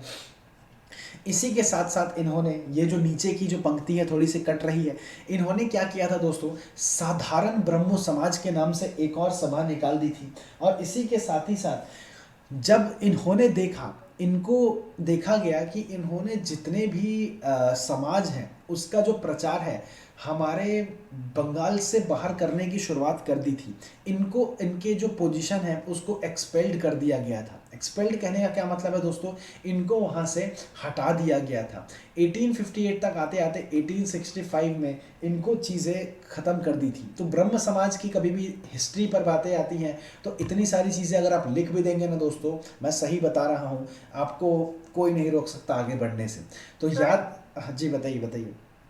सर ये जो साधारण ब्रह्मो समाज है, हाँ हाँ सर ये तो जो लोग इनसे मतलब परेशान हो गए थे या जो इनके अगेंस्ट हो गए थे उन्होंने बनाया था ना सर, जो आनंद मोहन बोस थे उन्होंने एस्टैब्लिश किया था साधारण ब्रह्मो समाज। देखिए, जो केशव चंद्र सेन हुआ करते थे, इनको इनकी गलती इनके तरफ से तो गलती हुई नहीं थी, क्योंकि इन्होंने क्या किया था, हमारे जितने भी समाज का जो एक प्रचार है वो बंगाल के बाहर भी करने की शुरुआत कर दी थी। अब होता क्या है ना कि अगर संघ है, संघ कहने का मतलब एक अगर ग्रुप है, अगर मान के करके चलिए, अगर उसके हेड को अगर मतलब उसके हेड के पोस्ट पर अगर मुझे बना दिया जाएगा, मैं चाहे अच्छा काम करूं चाहे मैं बुरा काम करूं, याद रखिएगा, मैं चाहे अच्छा काम करूं मैं चाहे बुरा काम करूं, लोग हमेशा मेरे प्लस पॉइंट पे भी रहेंगे, लोग हमेशा मेरे नेगेटिव पॉइंट पर भी रहेंगे। तो याद रखिएगा, अगर इनके बीच अगर ताल्लुक अगर निकालना होगा तो एक तो इन्होंने अपने हिसाब से सही काम किया था कि चलो ठीक है, एक छोटी सी कंपनी खोली जिसको हमने ब्रह्म समाज ऑफ इंडिया के नाम से दे दिया। इसके बाद में चीज़ें उभर करके आई थी, लोग, आप शायद समझ रहे होंगे या फिर मैं चीज़ों को जो समझाने की कोशिश कर रहा हूँ कि अगर आज की भी डेट में अगर सपोज करिए हम पॉलिटिकली बातें करते हैं, जो हमारे पीएम साहब हैं उन्होंने कुछ भी अच्छा काम किया दोस्तों, तो हमेशा एक जो पक्ष होगा वो उनके नेगेटिव में रहेगा ही रहेगा। तो इन्होंने अगर मान करके चलिए ये अगर आगे बढ़ रहे हैं तो लोग हमेशा, या फिर आप अपने लाइफ में भी देखिए, आप अगर आगे बढ़ रहे हैं तो लोग पीछे काटने के लिए बहुत सारे लोग होंगे या फिर एक छोटा सा ग्रुप होगा जो आपको तोड़ने के लिए हमेशा खड़ा रहेगा। तो ये आनंद मोहन का जो जिक्र है, चीज़ें आएंगी, टेंशन ना लीजिएगा, लेकिन अभी फ़िलहाल के लिए ये ध्यान रखिए कि जितने भी साधारण ब्रह्म समाज की जो चीज़ें उभर करके आई थी वो इनके ही लिए आई थी। अभी मैंने ये बताया नहीं था कि इसका सिग्निफिकेंस क्या है क्या नहीं, वो आगे आने वाला था, लेकिन ये याद रखिएगा इनसे जो ताल्लुक है वो चीज़ इनके ही द्वारा हम कह सकते हैं कि उभर करके आई थी। तो चीज़ें कुछ इस हिसाब से चल रही हैं कि उनको 1865 में जो पोजीशन है, हेड का जो पोजीशन है उसको एक्सपेल्ड कर दिया, उनको वहाँ से निकाल दिया गया था। और उसी के बाद ये सारी चीज़ें आई होप आपको समझ में आ रही होंगी। एक बार ज़रा मुझे बताइए, चीज़ें समझ में आई या नहीं आई? Yes sir. अगर नहीं आई होंगी तो मैं अभी ही बता दूंगा, लेकिन फिर उससे लॉस क्या होगा ना, आपको चीज़ें आती हैं लेकिन बाकियों को चीज़ें नहीं आती हैं, ये मान करके चलिए। और मुझे ना सबको लेकर के चलना होता है, तो जो एक स्ट्रैटेजी मुझे फॉलो करना है वो सबके लिए ही चीज़ें मैं मानता हूँ कि सही होती हैं। क्लियर है? Yes sir. यस। हाँ ठीक है। तो इसी के साथ ही आगे बढ़ते हैं। तो ज़रा ध्यान दीजिए दोस्तों, कुछ इस प्रकार से चीज़ें हमारे सामने उभर करके आ रही हैं। ईश्वर चंद्र विद्यासागर, देखिए एक चीज़ और मैं आपको बताना चाहूँगा, जितने भी समाज हैं, चाहे ब्रह्म समाज हो गया, साधारण समाज हो गया, या फिर यंग इंडिया मूवमेंट हो गया, जितनी भी सारी चीज़ें हैं इसकी क्लास मैं एक अलग रखूँगा। ये सारी चीज़ें मैंने लिमिट वाइज बांट रखी है, इसकी टेंशन मत लीजिएगा। अभी फ़िलहाल के लिए मैं क्या कर रहा हूँ कि जितने भी हमारे सामने लोग हैं उन लोगों की क्या भूमिका हुआ करती है हमारे इंडियन हिस्ट्री में, उनके बारे में जिक्र करवा रहा हूँ। बताने के लिए तो लोग ये भी बताएंगे कि अगर आप कहीं और अगर देखेंगे पढ़ने के लिए, तो जो वॉइसराय का जिक्र मैंने किया था अभी थोड़ी देर पहले, यहाँ से सवाल आ सकते थे कि who was the first viceroy, लेकिन मैंने नहीं बताया क्योंकि वो रिलीवेंट नहीं है अभी के लिए। लेकिन जब मैं एक वॉइसरॉय पर ही सवाल लेकर के आऊँगा, एक पूरी क्लास उनके ही बारे में लिखूँगा, तब उसके बाद मुझे बताइएगा कि कुछ भी चीज़ झूठी है क्या। क्लियर है? तो हम आगे बढ़ते हैं। इसी के साथ ही ईश्वर चंद्र विद्यासागर के बारे में मैं बातें करता हूँ। दोस्तों ईश्वर चंद्र विद्यासागर के बारे में ज़रा बातें करते हैं। तो इनके बारे में अगर मैं पर्सनली बातें करूँ तो ये वहाँ के एक तरह से कह सकते हैं ऑथर या राइटर के तौर पे हम इनको मानते हैं, क्योंकि जो चीज़ें उभर करके आती हैं ये चीज़ें कुछ कुछ किताबों में दे रखी हैं, कहीं कहीं नहीं भी दे रखी है, लेकिन इनकी जो किताबें होती हैं दोस्तों हम मान सकते हैं, या फिर इनके जो रिफॉर्मेशन है वो काफ़ी उभर करके हमारी सोसाइटी को दर्शाती है। 1820 से लेकर के 91 तक का टाइम फ्रेम मतलब हम इन्हें देखा करते हैं। इसी के साथ ही साथ इनको कहते हैं कि man of high moral standard. इसी के साथ ही was appointed as the principal of the Sanskrit college in 1850 in Bengal. Clear है दोस्तों। संस्कृत कॉलेज के ये आचार्य तो नहीं, प्रधानाचार्य के तौर पे उभर करके आते हैं। इसी के साथ ही ये इस विडो रीमैरिज के सपोर्ट में आते हैं। और आगे और बढ़े तो बेथुन एक कॉलेज है 1849 में, ये इसके सेक्रेटरी के पोस्ट पर आगे चीज़ों को बढ़ाते हैं। इसी के साथ ही साथ 5th नंबर पे हम एक इंसान को देखते हैं। वो जो इंसान हुआ करते हैं दोस्तों कुछ इस प्रकार से हैं कि ज़रा ध्यान दीजिएगा कि उनका नाम बाल शक्ति जम्बेदकर हुआ करता था। 1812 से लेकर के 46 का टाइम फ्रेम हुआ करता है। दोस्तों याद रखिएगा, ये चीज़ें नई पहली बार आ रही है, लेकिन चीज़ें लिमिट कराना मेरा काम है। लिमिट कहने का मतलब ये जितने भी लोग हुआ करते थे, आप कह सकते हैं कि 1857, ज़रा ध्यान दीजिए दोस्तों, हम इतिहास को एक इतिहास मानते हैं जो इसके पहले हुई, एक इतिहास हम मानते हैं 1947 के इर्द गिर्द हुई। तो 1857 के रिवोल्ट में जितने भी आपके इंडियन लोग हैं, मतलब भारतीय मुल्क के जो लोग हैं, वो हमारे पास 12 हुआ करते हैं। 12 से अब आप लोगों को याद रखने की ज़रूरत नहीं पड़ेगी कि ये 12 किनके नाम हुआ करते थे। अब इनके बीच कभी भी कुछ भी क्वेश्चन आएगा, मुझे नहीं लगता कि कभी छूटने वाला है। फिर इसके बाद मैं 1847 की तरफ जब भी बढ़ूंगा तो ये भी सारी चीज़ें फिर से लिमिट लगाऊंगा, जहाँ पे आपके कह सकते हैं कि थोड़ा सा और आगे बढ़ेंगे तो एओ ह्यूम का नाम आता है, आप लोगों ने देखा होगा। महात्मा गांधी, ये वो जितने भी लोग आते हैं, ये सब का ताल्लुक इनसे हुआ करता था। इसलिए चीज़ों को रेलिवेंट क्वालिटी और सिंप्लीफाइड करवाना दोस्तों मेरा काम है, और चीज़ों को मैं काफ़ी सही हिसाब से अपने हिसाब से लेकर के जा रहा हूँ। ये रिस्पांस आप लोगों की तरफ से मिलता है, तो इन सब के लिए थैंक यू। तो 5th नंबर पे जो हमारे सामने जो लोग उभर करके आते हैं वो बाल शक्ति जम्बेदकर के नाम से आते हैं। 1812 से लेकर के 46 तक का टाइम फ्रेम इनका हुआ करता था। इनके बारे में क्या कहा जाता है दोस्तों, ये मराठी फैमिली से बिलोंग किया करते थे, और इन्होंने जो हमारे जर्नलिज्म है इनकी शुरुआत बॉम्बे में करी थी, तभी इनको फादर ऑफ मराठी जर्नलिज्म भी कहा जाता है। क्वेश्चन यूपीएससी में तो नहीं, स्टेट पीसेस में आएंगे, who was known as the father of Marathi journalism, तो उनका जो आंसर होगा दोस्तों वो बाल शक्ति जम्बेदकर ही होगा।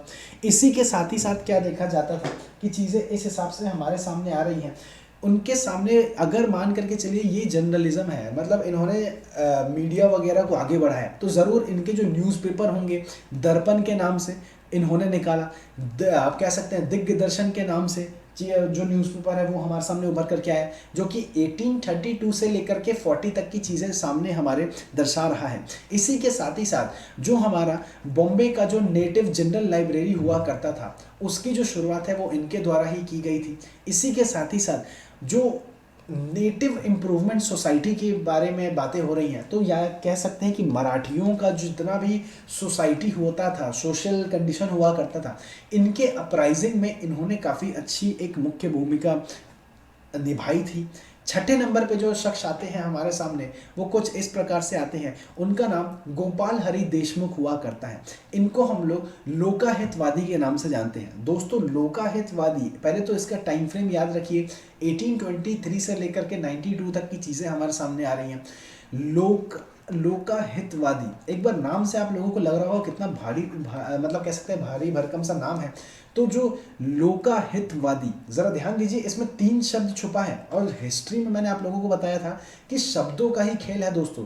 लोक मतलब होता है लोक, जो हम कह सकते हैं इंसान या फिर जो कह सकते हैं सोसाइटी।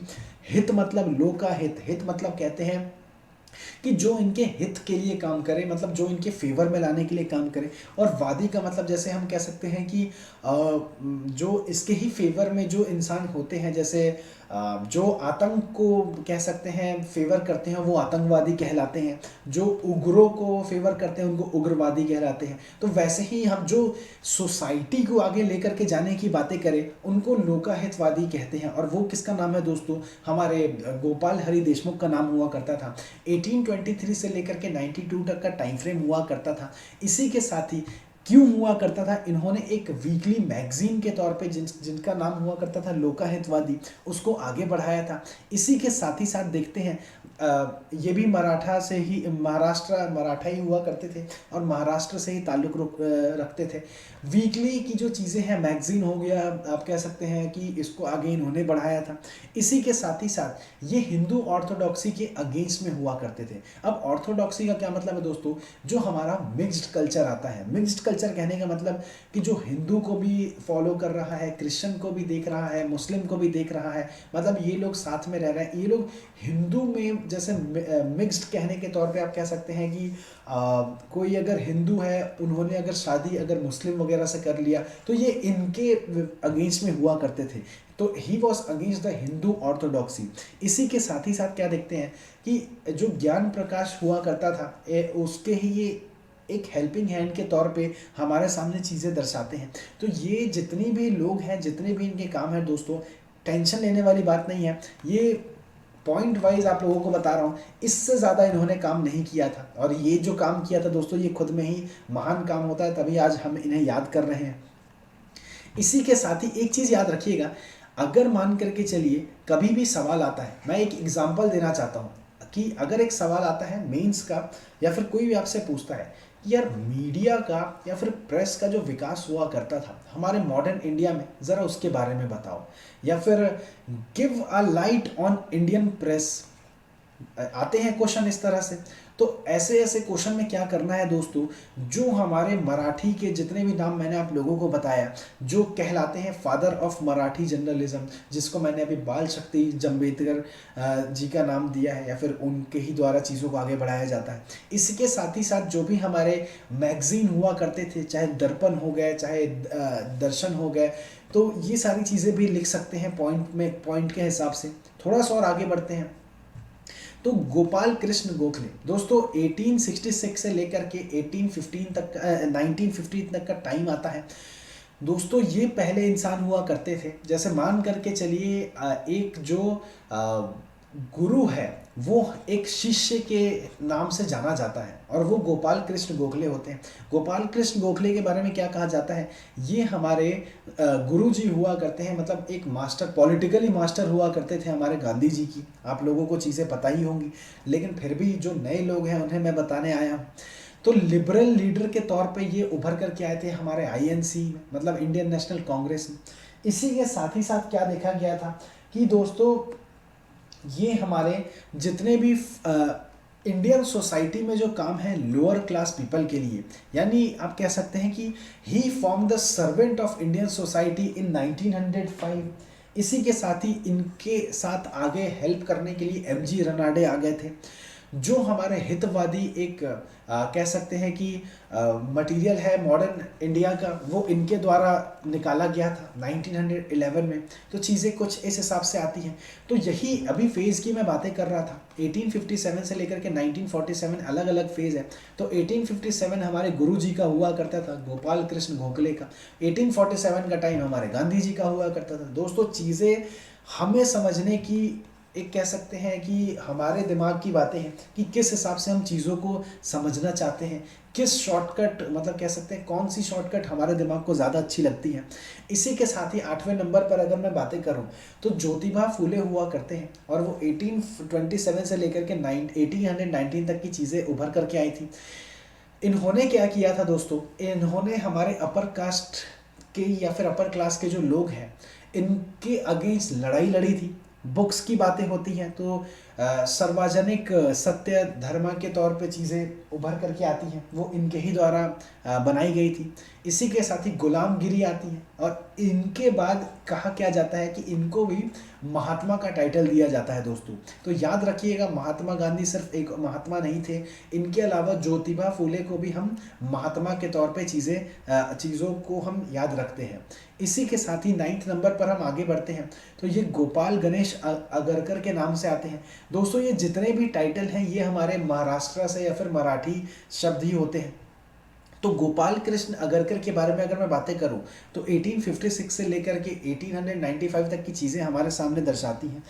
ये इनके बारे में अगर मैं बातें करूं तो ये हमारे केसरी एक न्यूज़पेपर हुआ करता था, उसके ये एडिटर हुआ करते थे।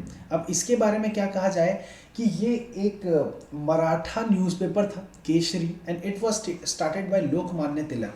क्लियर है दोस्तों। इसके ये एडिटर हुआ करते थे, जो कि आज हम मीडिया वगैरह में जाते हैं तो एडिटर इन चीफ के तौर पे जो हमारे पोस्ट हुआ करते हैं, जो हायर पोस्ट पर लोग बैठते हैं, जो एडिटर के इंचार्ज होते हैं एडिटिंग वगैरह के, तो ये उस पोस्ट पर बैठा करते थे।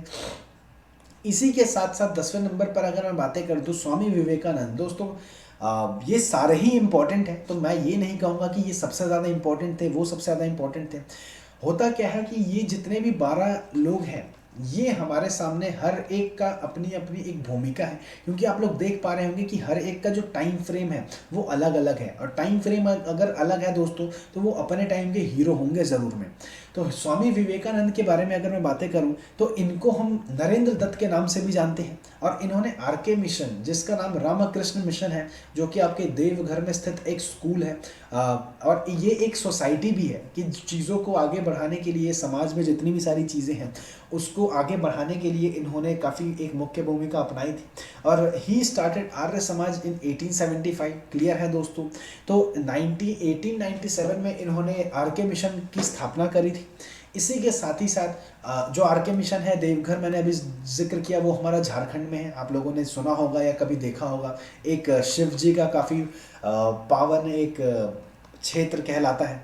तो इसी के साथ ही साथ आर्य समाज के बारे में अगर मैं बातें करूं दोस्तों, तो ये 1875 में चीज़ें उभर करके आई थी। दोस्तों एक और मेरे मन में एक और सवाल आ रहा है, ज़रा याद रखिए, कोई भी रिलीजियस क्षेत्र है, रिलीजियस क्षेत्र कहने का मतलब आप कह सकते हैं, आपने देखा भी होगा कि जितने भी रिलीजियस क्षेत्र है, यहाँ से ही सोसाइटी को एक अलग रूप देने का काम हमारे जितने भी ये पुराने लोग हैं उन्होंने किया था। चाहे देवघर के बारे में अभी मैंने बातें करी, रामकृष्ण मिशन के बारे में बातें करें, तो ये एक रिलीजियस सेंटर है, और रिलीजियस सेंटर में क्या होता है दोस्तों, ट्रेडिंग वगैरह भी अच्छी खासी होती है, linkage interlinkage between the boundary of these areas काफ़ी अच्छा हुआ करता है। तो इन्होंने अब यही अगर समाज, अगर यही अगर स्कूल किसी ऐसे गांव में खोल देते जहाँ पर लोग जाते भी नहीं, तो शायद इनका जो नाम है या फिर ये जो सोसाइटी का जो ग्रुप हुआ करता है ये आगे बढ़ता ही नहीं।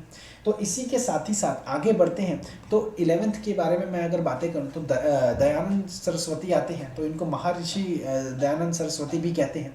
इनका नाम मूल शंकर हुआ करता था दोस्तों, स्टार्टिंग से ही इनको इस नाम से नहीं जाना जाता था, इनका मूल शंकर नाम हुआ करता था। इसी के साथ ही साथ चीज़ें ये थोड़ी सी मिक्स हो गई है। ये जो आर्य समाज है दोस्तों, ये आपके दयानंद सरस्वती जी के द्वारा स्थापित की गई थी, और ये जो रामकृष्ण मिशन है ये हमारा 1857 में चीज़ें आई थी, तो ये अलग अलग है।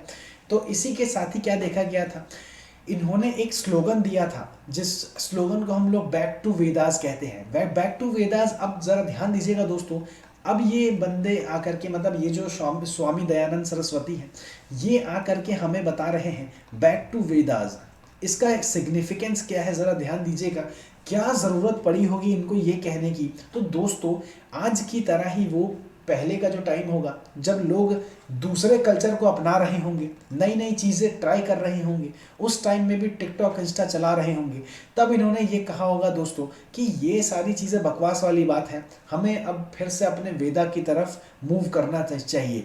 वेदा की तरफ मूव करने का सिग्निफिकेंस क्या है दोस्तों, वो संस्कार की बातें होती हैं, वो गुरु और शिष्य के बारे में जो बातें कही जाती है, वो हमें, वो स्कूली लाइफ, वो एजुकेशन सिस्टम, वो सारी चीज़ें जो हमने एंशंट में करा था, कि किस प्रकार एक वेद में मैंने आपको बताया था कि गुरु के आगे शिष्य बैठते हैं और वो लोग इस तरह से पढ़ाई करते हैं।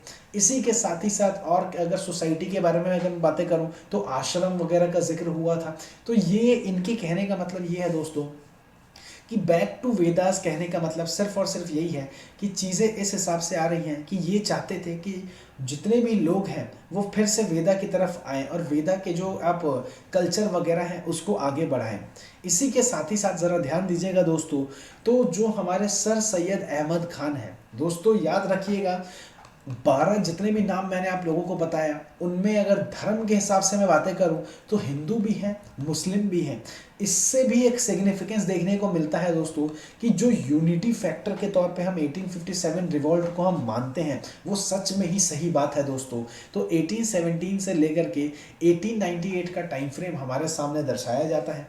अब इसमें क्या होता है, सर सैयद अहमद खान, इनसे सीधा ताल्लुक मैं लगाता हूँ AMU जो कॉलेज है हमारा, अली कॉलेज नहीं, it is a university basically.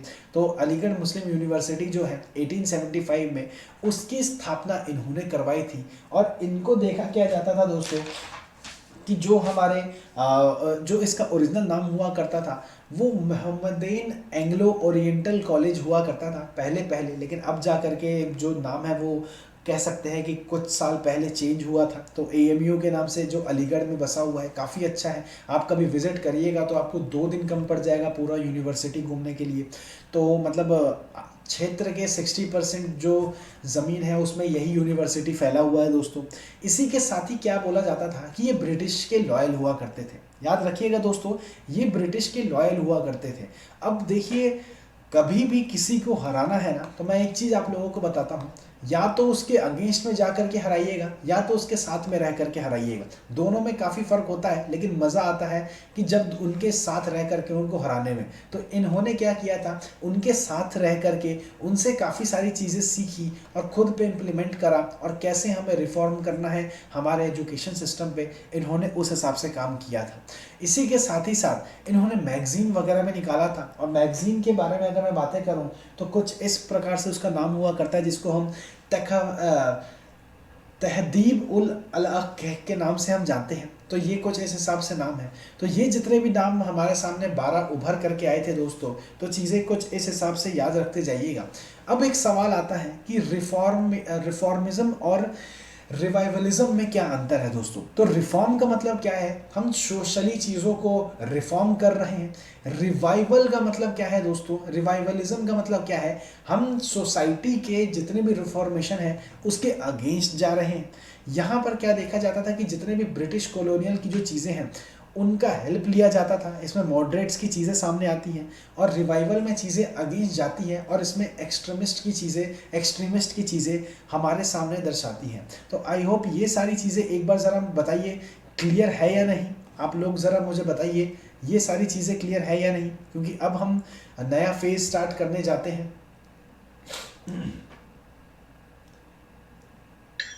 Sir, just explain the revivalism part. हाँ, वेट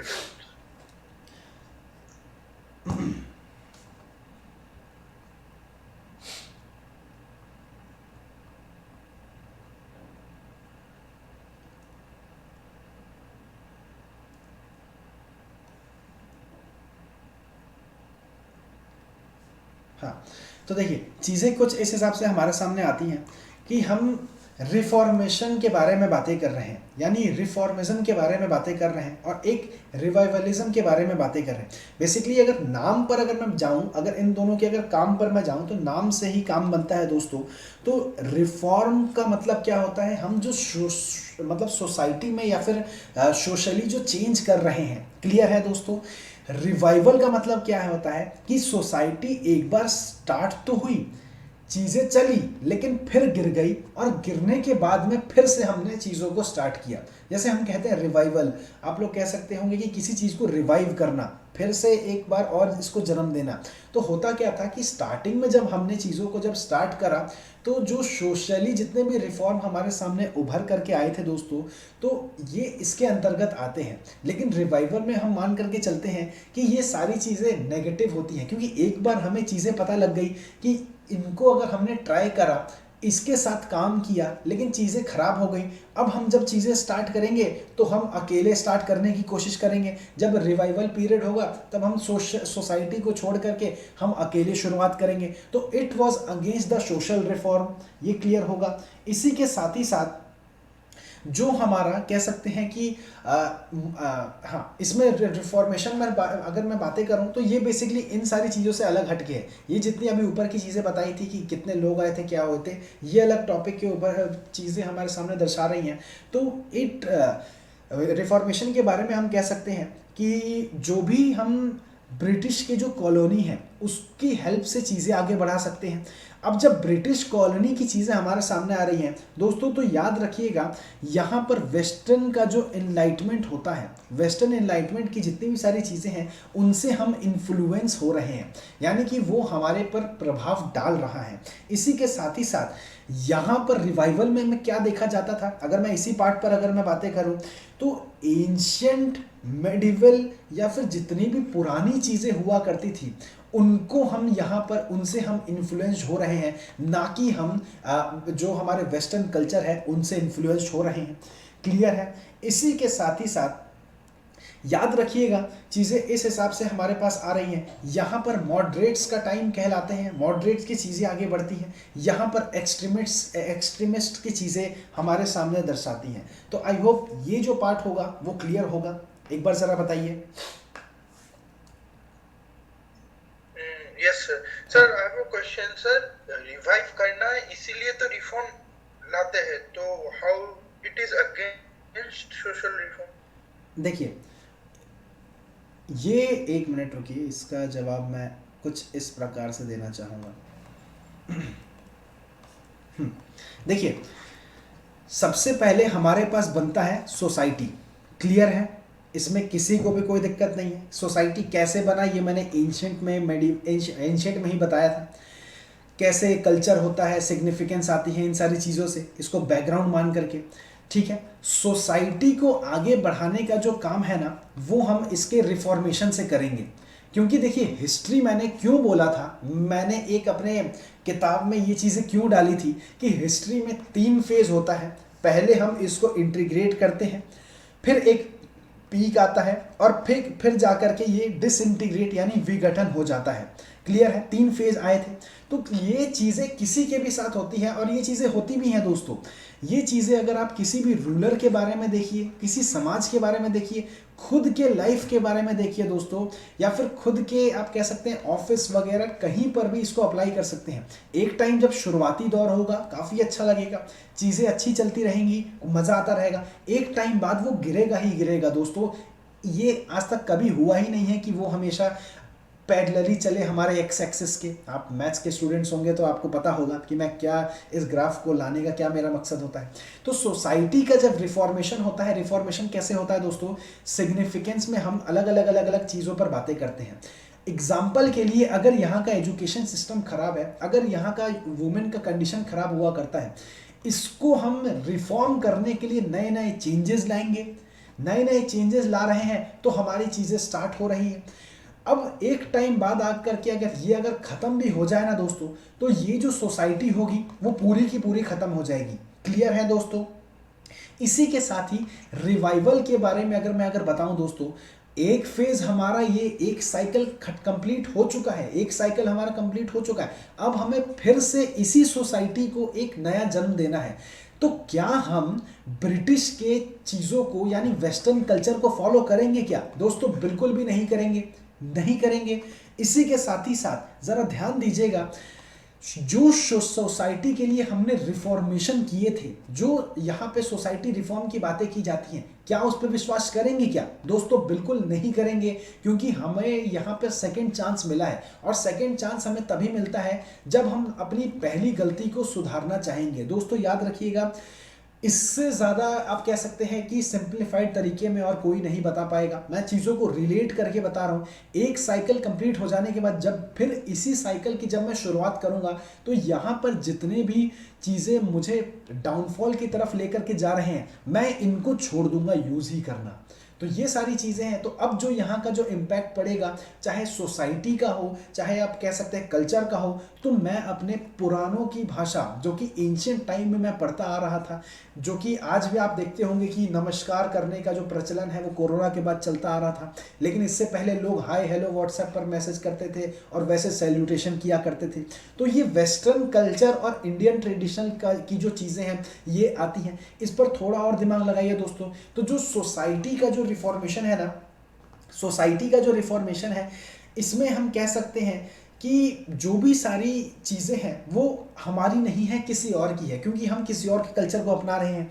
रिवाइवल में चीज़ें कुछ इस प्रकार से आ रही हैं कि हम अपनी चीज़ों को एक बार फिर से रिवाइव कर रहे हैं। ज़रा ध्यान दीजिएगा, हम रिवाइव किस चीज़ का कर रहे हैं और हम सोसाइटी में रिफॉर्मेशन किस चीज़ का कर रहे हैं।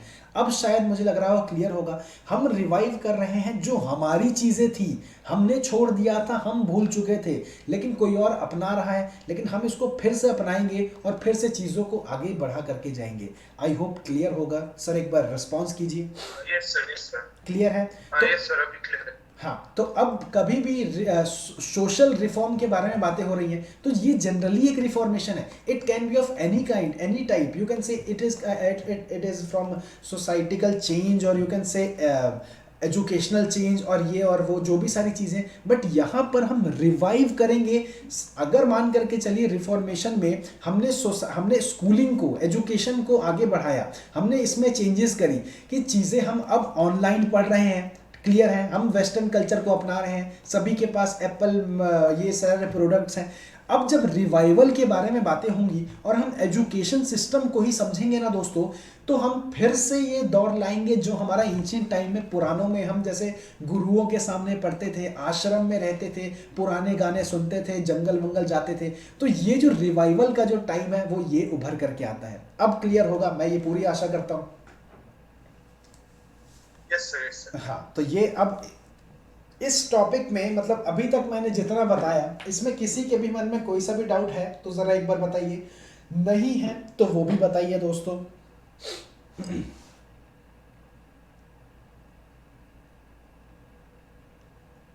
हाँ क्लियर है सर। ठीक है, थैंक यू।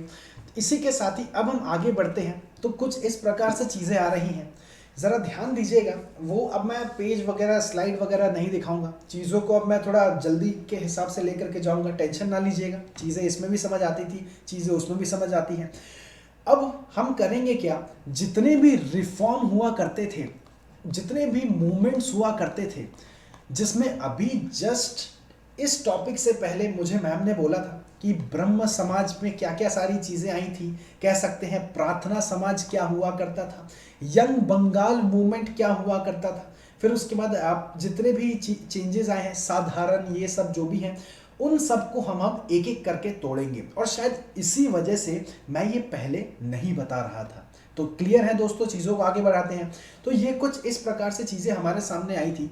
अगर हम हिंदू रिफॉर्मेशन के बारे में अगर बातें करते हैं, ज़रा ध्यान दीजिएगा, मैंने इसमें चीज़ों को तोड़ा है क्योंकि अगर हिंदू के हिसाब से अगर हम चीज़ों को देखें, मुस्लिम के हिसाब से चीज़ों को देखें, तो ये एक तरह से बंटवारा मैं नहीं कर रहा हूँ। ये बेसिकली है क्या कि ये हिंदुओं के हित के लिए बातें हो रही हैं। हाँ, दोनों में इंक्लूड जो होंगे या फिर कह सकते हैं दोनों का एक दूसरे का कॉन्ट्रीब्यूशन होगा, वो अलग बात है, लेकिन ये हिंदू के हिसाब से जो पर्सपेक्टिव है वो मैं बता रहा हूँ। तो पहला मेरे सामने चीज़ें उभर करके आ रही हैं, ये मैंने आप लोगों को बताया था ब्रह्मो समाज के बारे में चीज़ें बताई थी। क्लियर है?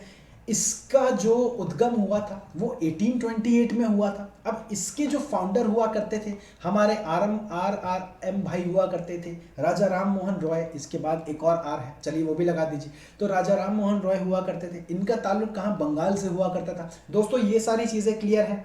इसमें क्या देखा जाता था, इन्होंने जो एक तरह से इसके जो पॉजिटिव पॉइंट थे, पॉजिटिव कहने का मतलब क्या है, ये किसको फेवर करते थे और किसके अगेंस्ट में जाते थे। ज़रा ध्यान देते जाइएगा। अगर फेवर में जा रहे हैं तो हम कह सकते हैं पॉजिटिव है, अगेंस्ट में जा रहे हैं तो ये नेगेटिव है। दोस्तों ये पॉजिटिव नेगेटिव का जो कॉन्सेप्ट है ना, जब क्वेश्चन आएंगे तब आप लोगों को तब पता लगेगा कि ये जो समाज था उसमें ऐसा नहीं आएगा कि ये नेगेटिव बताइए, पॉजिटिव बताइए। आप लोगों को बस समझ में आनी चाहिए और वो चीज़ें समझ में आ जाएंगी। क्वेश्चन अगर पूछे कि ब्रह्म समाज के बारे में बताइए, वो डिक्लाइन क्यों हो गया, ब्रह्म समाज में क्या क्या कमियां थी जो वो नहीं कर पाया, तो उस टाइम में आप लोगों को नेगेटिव उठा करके डाल दे रहे हैं, सिंपल। तो अब पॉजिटिव के बारे में अगर मैं बातें करूँ दोस्तों, तो वहाँ का जो भी विडो रीमैरिज के बारे में बातें हुआ करती थी, आप कह सकते हैं कि जो भी पॉलिटिकली अपलिफ्टमेंट की बातें होती हैं वो इनके द्वारा दर्शाया जाता है। इसी के साथ ही अगेंस्ट हुआ करते थे आइडियल वर्कशिपिंग के। दोस्तों आइडियल वर्कशिपिंग कहने का मतलब है मूर्ति पूजन कहते हैं, उसके अगेंस्ट हुआ करते थे। आप कह सकते हैं कि एक तरह से जो पर्दा सिस्टम है उनके अगेंस्ट हुआ करते थे। ये नेगेटिव नहीं है दोस्तों, याद रखिएगा, ये क्वेश्चन को समझने का तरीका है। ये जो है अगेंस्ट हुआ करते थे। अगर ये लोग पर्दा सिस्टम के अगेंस्ट हुआ करते हैं दोस्तों, तो ये चीज़ें पॉजिटिविटी भी दिखाती है, लेकिन कभी भी अगर मान करके चलिए चीज़ें इस हिसाब से आती हैं, आइडल वर्शिपिंग पर अगर कभी भी मैं क्वेश्चन उठाऊं तो दोस्तों ज़रूरी नहीं है ना कि हर हिंदू मूर्ति पूजन को ही सही माने। उनको कोई गलत भी मान सकता है, उनको कोई सही भी मान सकता है। तो ये कॉन्ट्राडिक्शन का जो खेल है वो मैंने अगेंस्ट में डाला है। इसी के साथ ही साथ अनटचेबिलिटी, सती वगैरह जितनी सारी चीज़ें हैं दोस्तों, कुछ इस प्रकार से आती हैं, ये इनके अगेंस्ट में हुआ करते हैं। क्लियर है? चाइल्ड मैरिज हो गया, ये सारी चीज़ें जो भी सोसाइटी के हिसाब से इम्पॉर्टेंट है, या फिर कह सकते हैं जो सोसाइटी की कमियां हैं उसके ये अगेंस्ट हुआ करते थे। इसी के साथ ही साथ आगे देखते हैं तो इसी समाज में ज़रा मैं एक बार और बताऊं दोस्तों, तो ब्रह्म समाज में अगर ये जो क्षेत्र है ये बंगाल का क्षेत्र हुआ करता है, यहाँ से चीज़ें शुरुआत हुई थी। लेकिन 1910 में हम ये देख पाएंगे, 1910 में हम ये देख पाएंगे कि पंजाब में भी इस समाज का जो प्रचार है वो फैल गया था। और वो वहाँ पे उन्होंने क्या किया था दोस्तों, वो वहाँ के जो दयाल सिंह कॉलेज है लाहौर में, उनमें चीज़ें उभर करके आई थी। और इसी के साथ ही साथ कह सकते हैं कि जो दयाल सिंह जो इंसान थे, उन्होंने चीज़ों को आगे बढ़ाया था। उन्होंने अपने नाम से ट्रस्ट वगैरह खोला था इस कॉलेज के लिए, और कॉलेज के ट्रस्टी आप लोगों को पता ही होगा क्या काम करते हैं। तो कॉलेज के ये ट्रस्टी हुआ करते थे, इन्होंने इस हिसाब से पंजाब के रीजन में, लेकिन ये है लाहौर में। दोस्तों याद रखिए, ज्योग्राफिकली मैंने आप लोगों को लास्ट क्लास में बताया था कि इंडिया का जो मैप है कुछ इस प्रकार से हमें दिखता है, लेकिन आप जितना मन करे उतना बढ़ा दीजिए, वो सब हमारा इंडिया का पार्ट हुआ करता था। तो चाहे पंजाब हो गया, अफगानिस्तान का कुछ पार्ट हो गया, बहुत ही कुछ पार्ट हो गया, वो सभी हमारे इंडिया में उस टाइम में आए करते थे। इसी के साथ ही साथ अगले की मैं बातें करूं दोस्तों, तो हमारे सामने एक हमने ब्रह्म समाज के बारे में पढ़ा, दूसरा हमारा आता है प्रार्थना समाज। प्रार्थना समाज के बारे में PRARTHANA, प्रार्थना SAMAJ, प्रार्थना समाज के बारे में अगर मैं बातें करूं तो 1867 का टाइम फ्रेम हुआ करता था जब ये शुरू हुआ था। इसके जो फाउंडर हुआ करते थे दोस्तों, वो आत्माराम ATMARAM, आत्माराम पांडुरांग हुआ करते थे, PANDURANG। देखिए, सिंप्लीफाइड जो हमारा एक और मकसद है दोस्तों, वो यही सारी चीज़ें दर्शाता है कि अगर मान करके चलिए, ये पहले आपने सुना होगा कि आत्माराम पांडुरांग को युवा करते थे, हमने स्वामी विवेकानंद के बारे में सुना था, हमने दयानंद सरस्वती के बारे में सुना था, लेकिन आज के बाद जो भी इनके काम है वो आप लोगों से कोई भी पूछे, आप लोग ना बता पाइएगा, तब मुझे आकर के बताइएगा। तो अगर प्रार्थना समाज के बारे में अगर मैं बातें करूं, और इनके जो फाउंडर हुआ करते थे वो आत्माराम पांडुरांग हुआ करते थे। इन्होंने क्या किया था दोस्तों, जो हमारा एजुकेशन में लिबरल आइडियाज़ है, जो हमारे एजुकेशन में लिबरल आइडिया कहने का मतलब, एक जो लिबरल का मतलब फ्रीडम, और आइडिया का मतलब हमारी सोच समझ। तो ये हमारी जो सोच समझ हुआ करती थी दोस्तों, ये वुमेन एजुकेशन पर हुआ करती थी। मॉडर्न टाइम में हम ये देख पाते हैं दोस्तों, हम हिंदुस्तानियों के हिसाब से हमने वुमेन पर काफ़ी ज़्यादा काम किया था। तभी एक तरह से कह सकते हैं कि कभी भी हर दूसरे साल में यूपीएससी में सवाल आते हैं दोस्तों, something right about women condition, तो उसमें जो भी सारी चीज़ें हैं बता दीजिए। एंशिएंट में चीज़ें अच्छी नहीं थी, लेटर वैदिक से और भी ज़्यादा ख़राब हो गई थी, धीरे धीरे करके मेडिवल आते टाइम में अस्तित्व ही ख़त्म कर दिया था। मॉडर्न में आते आते जितने भी समाज थे, सोसाइटी थे, सभा थे, इवन वुमेन का पार्टिसिपेशन भी दर्शाया गया था। और मॉडर्न की बातें करूं तो 1947 से पहले लिखना होगा तो ये सारी चीज़ें लिख दीजिएगा, 1857 में लिखना होगा तो रानी लक्ष्मीबाई, इन सब का जिक्र कर दीजिएगा। तो बताइए, एक वुमेन कंडीशन से मैंने इतना ही पॉइंट बता दिया। मुझे नहीं लगता कि हज़ार वर्ड से कम में आज आप जो भी यहाँ पर बैठे हैं वो लिख पाएंगे, इससे ज़्यादा ही बेशक लिख पाएंगे इतनी क्लासेस में जितना मैंने अभी आप लोगों को बताया। इसी के साथ ही साथ ज़रा ध्यान दीजिएगा, कह सकते हैं कि इन्होंने कह सकते हैं कि जो एमजी रनाडे हुआ करते थे, एमजी रनाडे को इन्होंने ज्वाइन किया था 1870 में आकर के। और कह सकते हैं कि जब इनको ज्वाइन करने का मतलब क्या है, एक इंडियन लेवल पर जो फेम है वो इनको मिलने की शुरुआत होती गई।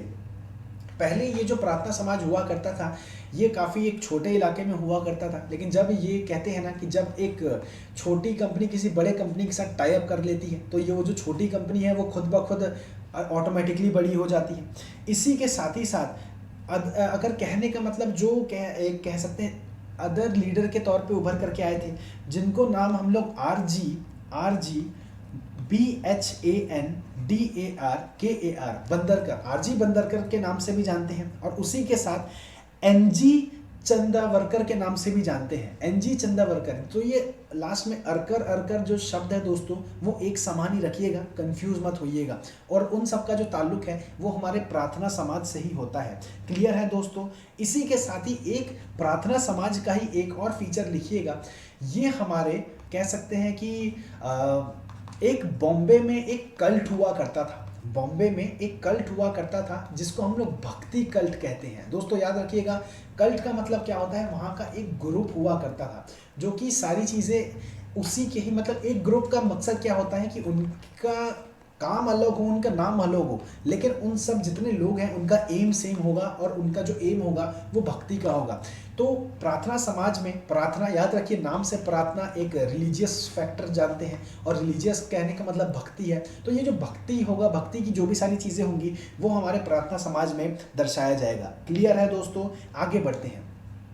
अब हमारे पास तीसरे नंबर पर जो मूवमेंट उभर करके आ रहा है, जिसको हम लोग YB मूवमेंट के नाम से जानते हैं, जिसको हम लोग यंग बंगाल मूवमेंट के नाम से जानते हैं। इसमें क्या होता है, इसका जो टाइम फ्रेम होता है वो 1820 से लेकर के 30 तक का टाइम फ्रेम हमारे सामने दर्शाया जाता है।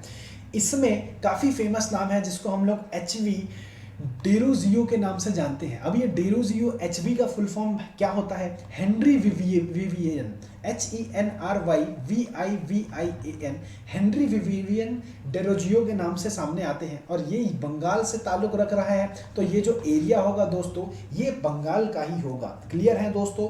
टेंशन मत लीजिएगा, अगर टेंशन कहने का मतलब चीज़ें समझ नहीं आ रही होगी, एक बार नहीं, 2 बार नहीं, 50 बार पूछिएगा दोस्तों, क्योंकि एक बार पढ़ लीजिए, ऐसा पढ़ लीजिए कि पेपर तक आप लोगों को फिर पढ़ने की ज़रूरत ना पड़े, और उसके लिए एकमात्र उपाय हमारा UPSC अखाड़ा ही है। तो दोस्तों कहीं पर भी स्पेलिंग में दिक्कत आ रही हो, चीज़ों का जो कॉन्सेप्ट है समझ में नहीं आ रहा होगा, तुरंत मुझे वहीं पर रोक करके पूछिएगा, क्योंकि लाइव का यही फ़ायदा होता है। नहीं तो आप लोगों को मैं चाहता तो रिकॉर्डेड क्लास भी दे सकता था, लेकिन मेरे साथ इंटरेक्शन नहीं होता आप लोगों का, फिर मज़ा नहीं आता पढ़ने में।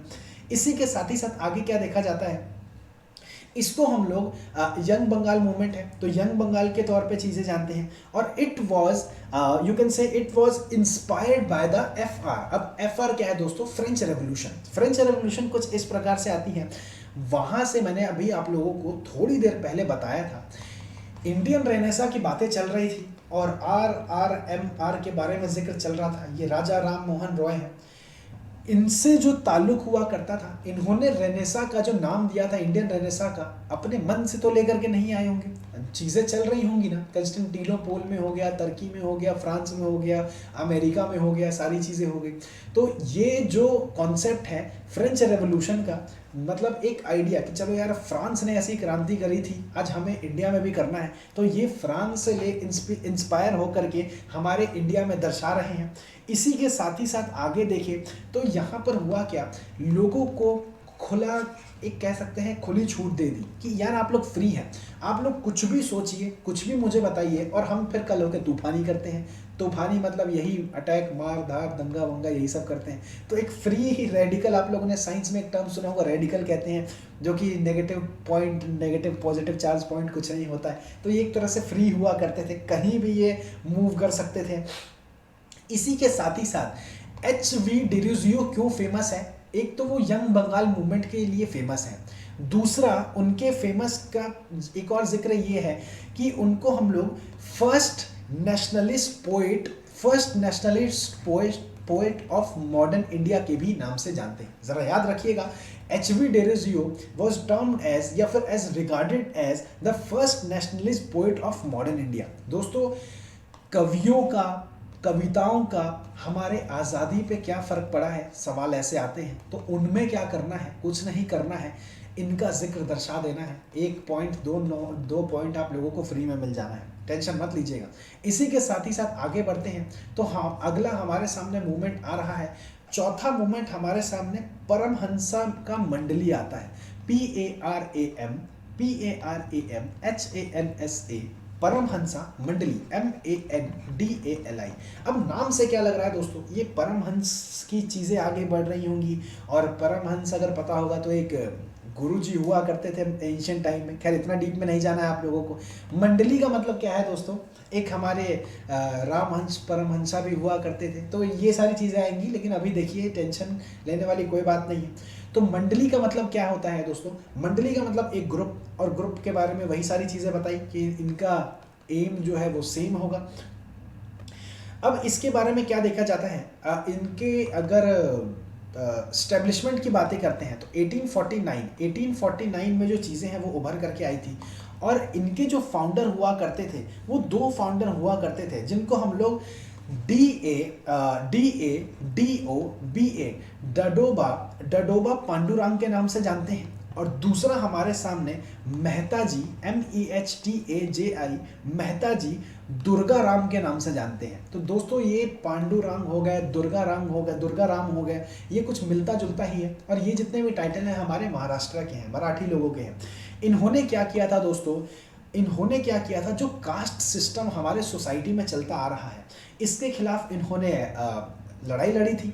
इनका एक और मानना क्या था कि दोस्तों पूजा करो, worship is free for all, but किसी एक भगवान का करो। दोस्तों एक भगवान का जो कॉन्सेप्ट होता है, जो सबका मालिक एक है, जो साईं बाबा के द्वारा चीज़ें कही गई हैं, तो इसका जो ताल्लुक है, इनकी जो चीज़ें हैं वो परमहंसा के द्वारा स्टार्टिंग में दर्शाई जाती हैं कि इन्होंने कहा था पूजा करो, कोई दिक्कत नहीं है, लेकिन एक भगवान का करो। और वो चीज़ें कभी भी अगर आती हैं इतिहास में, रिलीजन के ऊपर कोई भी सवाल, खैर करेगा नहीं UPSC, वो पता है, लेकिन फिर भी अगर आती भी है तो ये जो मंडली है, परमहंसा की जो मंडली है 1849 में, इसके बारे में बताते जाइएगा। इसी के साथ ही आगे बढ़ते हैं दोस्तों। तो आगे बढ़ते हैं 5वें नंबर पे, जो हमारे सामने चीज़ें उभर करके आ रही हैं उसमें क्या देखा जाता था कि उसका जो नाम है वो सत्य शोधक समाज हुआ करता था। SATYASODHAK, सत्य शोधक, SHSSAMAJ, सत्य शोधक समाज 1873 का टाइम फ्रेम हुआ करता था। अब जरा ध्यान दीजिए दोस्तों, नाम में ही पता है सत्य शोधक और समाज, 3 चीज हमारे सामने छुपी है। सत्य का मतलब ट्रुथ, शोधक मतलब एक कह सकते हैं कि उसी के फेवर में, और किसके फेवर में दोस्तों, समाज के, सोसाइटी की जितनी भी चीज़ें होती हैं। It was founded by Jyotiba Phule. Jyotiba Phule आप लोगों को मैंने बताया था। इसी के साथ ही ज़रा जिक्र देखिए दोस्तों, महाराष्ट्र की चीज़ें हैं, मराठी चीज़ें आती हैं। इसमें हुआ था क्या, सोसाइटी पर बातें हो रही हैं, सोसाइटी पर बातें हो रही हैं, तो सोसाइटी की जितनी भी अपलिफ्टमेंट होगी, चाहे वो कह सकते हैं एजुकेशन पर हो, चाहे वो वुमेन कंडीशन पर हो, चाहे वो लोअर क्लास पीपल पर हो, इन पे इन्होंने काम किया था। क्लियर है दोस्तों। इसी के साथ ही साथ थोड़ा सा और आगे बढ़ते हैं तो 6ठे नंबर पे जो हमारा सभा आता है या मूवमेंट आता है, कुछ इस प्रकार से आता है, उसको हम लोग सर्वेंट्स ऑफ इंडियन सोसाइटी या फिर सर्वेंट ऑफ इंडिया सोसाइटी, नाम से ही अभी जस्ट आप लोगों को लग रहा होगा कि ये चीज़ें मैंने बताई हैं दोस्तों। तो मेरे पढ़ाने का यही फ़ायदा होता है दोस्तों। 1905 में इसकी शुरुआत हुई थी, और इसकी शुरुआत, याद होगा वो स्लाइड जिसमें मैंने गोपाल कृष्ण गोखले के बारे में बताया था, और उन्हीं के साथ बाद में MG रानडे का भी नाम आ गया था। कहाँ से चीज़ें आती हैं, महाराष्ट्र से चीज़ें आती हैं। यहाँ पर क्या देखा जाता था, जो वर्कर्स हुआ करते थे, जो मजदूर वर्ग हुआ करते थे, उन लोगों को एक तरह से कह सकते हैं कि उन पे काम किया गया था, रिलीजियस स्पिरिट को आगे बढ़ाया गया था। तो मतलब नाम से ही पता लग रहा है कि हम इंडियन सोसाइटी के एक सर्वेंट हैं, और हम इंडियन सोसाइटी के सर्वेंट दोस्तों, एस्पिरेंट में भी आप लोगों ने पहले एपिसोड में देखा ही ज़रूर होगा कि समाज को 2 नज़रियों से बदल सकते हैं। एक तो जो सबसे ऊपर बैठे हैं वो भी सर्वेंट हैं, सिविल सर्वेंट भी एक सर्वेंट है, वहाँ से बदलिए, या फिर आप सबसे निचले जो कि मजदूर वर्ग हैं दोस्तों, वहाँ से बदलिए, ये भी सर्वेंट है। तो फ़र्क इतना ही आता है कि दोनों के, एक ज़मीन पर रहता है, एक आसमान में रहता है। तो हम इसी दोनों को फैक्टर मान करके हम चीज़ों को आगे बढ़ा सकते हैं। तो यहाँ पर हम इस सर्वेंट की बातें कर रहे हैं। इनके जितने चेंजेस हैं वो इन्होंने इस मूवमेंट में, इस समाज में दर्शाया था। क्लियर है दोस्तों। इसी के साथ ही साथ आगे बढ़ते हैं तो हमारे 7वें नंबर पर जो सभा आ रही है, जो आप कह सकते हैं सोसाइटी के लिए ग्रुप बन रहा है, उसको हम लोग सोशल सर्विस लीग के नाम से जानते हैं। क्लियर है दोस्तों? सोशल सर्विस लीग के नाम से जानते हैं। ये भी महाराष्ट्र में हुआ था। महाराष्ट्र में भी बातें करूं तो मुंबई में, बॉम्बे में हुआ था। इसके जो फाउंडर हुआ करते थे दोस्तों, वो नारायण RAYAN नारायण मल्हार MAHLAR जोशी हुआ करते थे। नारायण मल्हार जोशी हुआ करते थे। इन्होंने क्या किया था कि जितने भी पुअर हैं, इन्होंने भी वही काम किया था। सोशल सर्विस लीग अगर है तो ये कुछ लीग है, तो इंडियन प्रीमियर लीग IPL, तो ये लीग वगैरह है। तो ये एक तरह से कह सकते हैं कि ग्रुप है, मूवमेंट है जो काम कर रहा है सोशल सर्विस में, सोसाइटी की अपलिफ्टमेंट में ये काम कर रहा है, अपलिफ्टमेंट में ये काम कर रहा है। तो ज़रा ध्यान दीजिएगा दोस्तों, इन्होंने भी क्या किया कि पुअर के जो लाइफ है, पुअर की जो वर्क है, उन पे काम करके चीज़ों को आगे बढ़ाया। इसी के साथ ही साथ ज़रा ध्यान दीजिएगा दोस्तों, चीज़ें कुछ इस हिसाब से आ रही हैं। 8वें नंबर पर अगर मैं किसी लीग को डालूंगा, या फिर लीग कहने का मतलब मूवमेंट को डालूंगा, तो वो रामकृष्ण मूवमेंट है। रामकृष्ण मूवमेंट का मतलब ये रामकृष्ण मिशन वो वाला नहीं है जो हमारे विवेकानंद के द्वारा थे, या फिर जो हमारे दयानंद सरस्वती के द्वारा हुआ करते थे। तो ये वो वाले नहीं है। बेसिकली देखा जाए तो विवेकानंद से ही था ताल्लुक। लेकिन ये जो रामकृष्ण मूवमेंट है दोस्तों, ये जो मूवमेंट है वो हमारा रामकृष्ण परमहंस के द्वारा बनाया गया था। अब आ गया इनका जिक्र। याद रखिए दोस्तों, यहाँ जो दिखता है वो बिल्कुल नहीं बिकता है। तो जो हमारे परमहंस के ग्रुप हुआ करते थे, वो हमारे परमहंस के द्वारा बनाया नहीं गया था। लेकिन याद रखिए, ये जो रामकृष्ण मूवमेंट है वो हमारा रामकृष्ण परमहंस के ही द्वारा बनाया गया था। इसका जो जिक्र दिखाया गया है वो कलकत्ता में दिखाया गया है। इसमें क्या देखा गया था, जो वेदांता का जो एक मैसेज है, यानी वेदांता की जो चीज़ें हैं, कहने का मतलब जो वेदांता किसे कहते हैं बेसिकली, जो कि रामकृष्ण परमहंस के भक्त हुआ करते हैं, जो कह सकते हैं कि भक्ति को आगे बढ़ाते हैं, जो इनके रिफॉर्मेशन को आगे बढ़ाते हैं, उनको वेदांता के तौर पर जानते हैं। और ये कह सकते हैं जो इनके लाइफ से इंस्पायर्ड होकर के, रामकृष्ण परमहंस के नाम से या फिर लाइफ से इंस्पायर्ड होकर के चीज़ों को आगे बढ़ा रहे हैं, उनको वेदांता के तौर पे जानते हैं। और ये मैसेज ऑफ वेदांता के नाम से हम जानते हैं। तो ये जितने लोग हुआ करते थे इस ग्रुप में आकर के, उनकी ही चीज़ों को आगे बढ़ाते थे। तो ये 8th जो हमारा समाज है वो उभर करके आया। इसी के साथ ही 9वें की अगर मैं बातें करूं तो हमारा आर्य समाज उभर करके आता है। दोस्तों, वन ऑफ द इम्पॉर्टेंट समाज ऑफ आवर इंडिया, 1875 में इसका जिक्र दर्शाया गया था और दयानंद सरस्वती जी का नाम इसमें आता है। ये बेसिकली सबसे पहला मुंबई में बनाया गया था। बॉम्बे आप लोग देख पा रहे होंगे कि इस नगरी का जो इम्पोर्टेंस है दोस्तों, मैंने आपको बताया था शुरुआती, अगर याद होगा मॉडर्न की शुरुआत में कैसे ब्रिटिशर्स को ये जो नगरी है वो दहेज में मिल गई थी। लेकिन इसी नगरी की जो इम्पोर्टेंस है दोस्तों, आज भी हम देखते आ रहे हैं। और ना केवल आज ही, ये दुनिया ख़त्म भी हो जाएगी दोस्तों, तो ये जो बॉम्बे का जो सिग्निफिकेंस है वो हमेशा रहेगा, क्योंकि वो समुद्र के भी पास है, ट्रेडिंग भी हो पाती है, बड़े बड़े लोग भी रहते हैं, इंडियन मेन लैंड से भी कनेक्टेड है, सारी चीज़ें अच्छी खासी हैं। तो इसका जो सिग्निफिकेंस है वो हमेशा रहेगा ही। तो इसमें लेकर के टेंशन लेने वाली बात बिल्कुल नहीं है।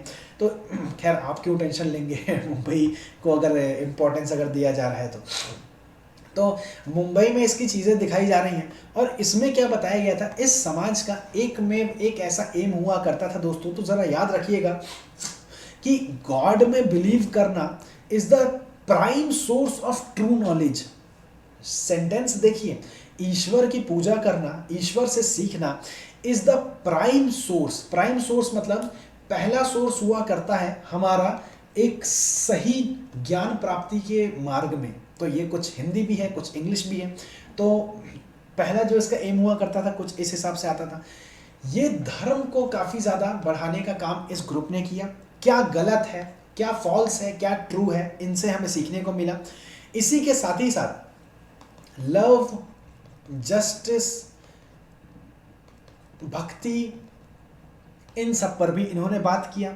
इसी के साथ ही साथ लास्ट में आकर के, बाद में आकर के इन्होंने नेचुरल कैलामिटीज, कहने का मतलब अर्थक्वेक हो गया, कहने का मतलब ड्राउट हो गया, इनसे बचने के लिए, खैर बचना तो आज के डेट में पॉसिबल नहीं है, इनके जैसे ये होने के बाद में समाज में यार काफ़ी एक गिरावट आ जाता है। अगर इकोनॉमिकली बातें करें, लोगों की बातें करें, बहुत एक लोअर पार्ट हो जाता है समाज का। तो इसको फिर से रिवाइव करने के लिए दोस्तों हमें इन सारी चीज़ों की ज़रूरत है। तो याद रखिए, चीज़ों को रिलेट करिए। फिर से अगर इस सोसाइटी को रिफॉर्म करते, फिर से हम किसी और कल्चर को अपनाते, तो यार ये फिर गिरता। चीज़ों को हम रिवाइव कर रहे हैं, रिवाइवलिज्म का कॉन्सेप्ट आ रहा है, तो अब हम पुरानी चीज़ों को यूज़ करेंगे। एंशेंट में जो भी सारी चीज़ें हमने यूज़ किया था, इन सारी चीज़ों से बचने के लिए वो हम यूज़ करेंगे। तो ये पीरियड रिवाइव करने के लिए भी इन्होंने एक जिम्मा अपने अंदर लिया। आर्य समाज का एक काफ़ी फेमस मूवमेंट होता है जिसको हम लोग शुद्धि मूवमेंट कहते हैं, SHUDDHI, शुद्धि मूवमेंट। अब शुद्धि का मतलब क्या होता है दोस्तों? प्यूरिफिकेशन।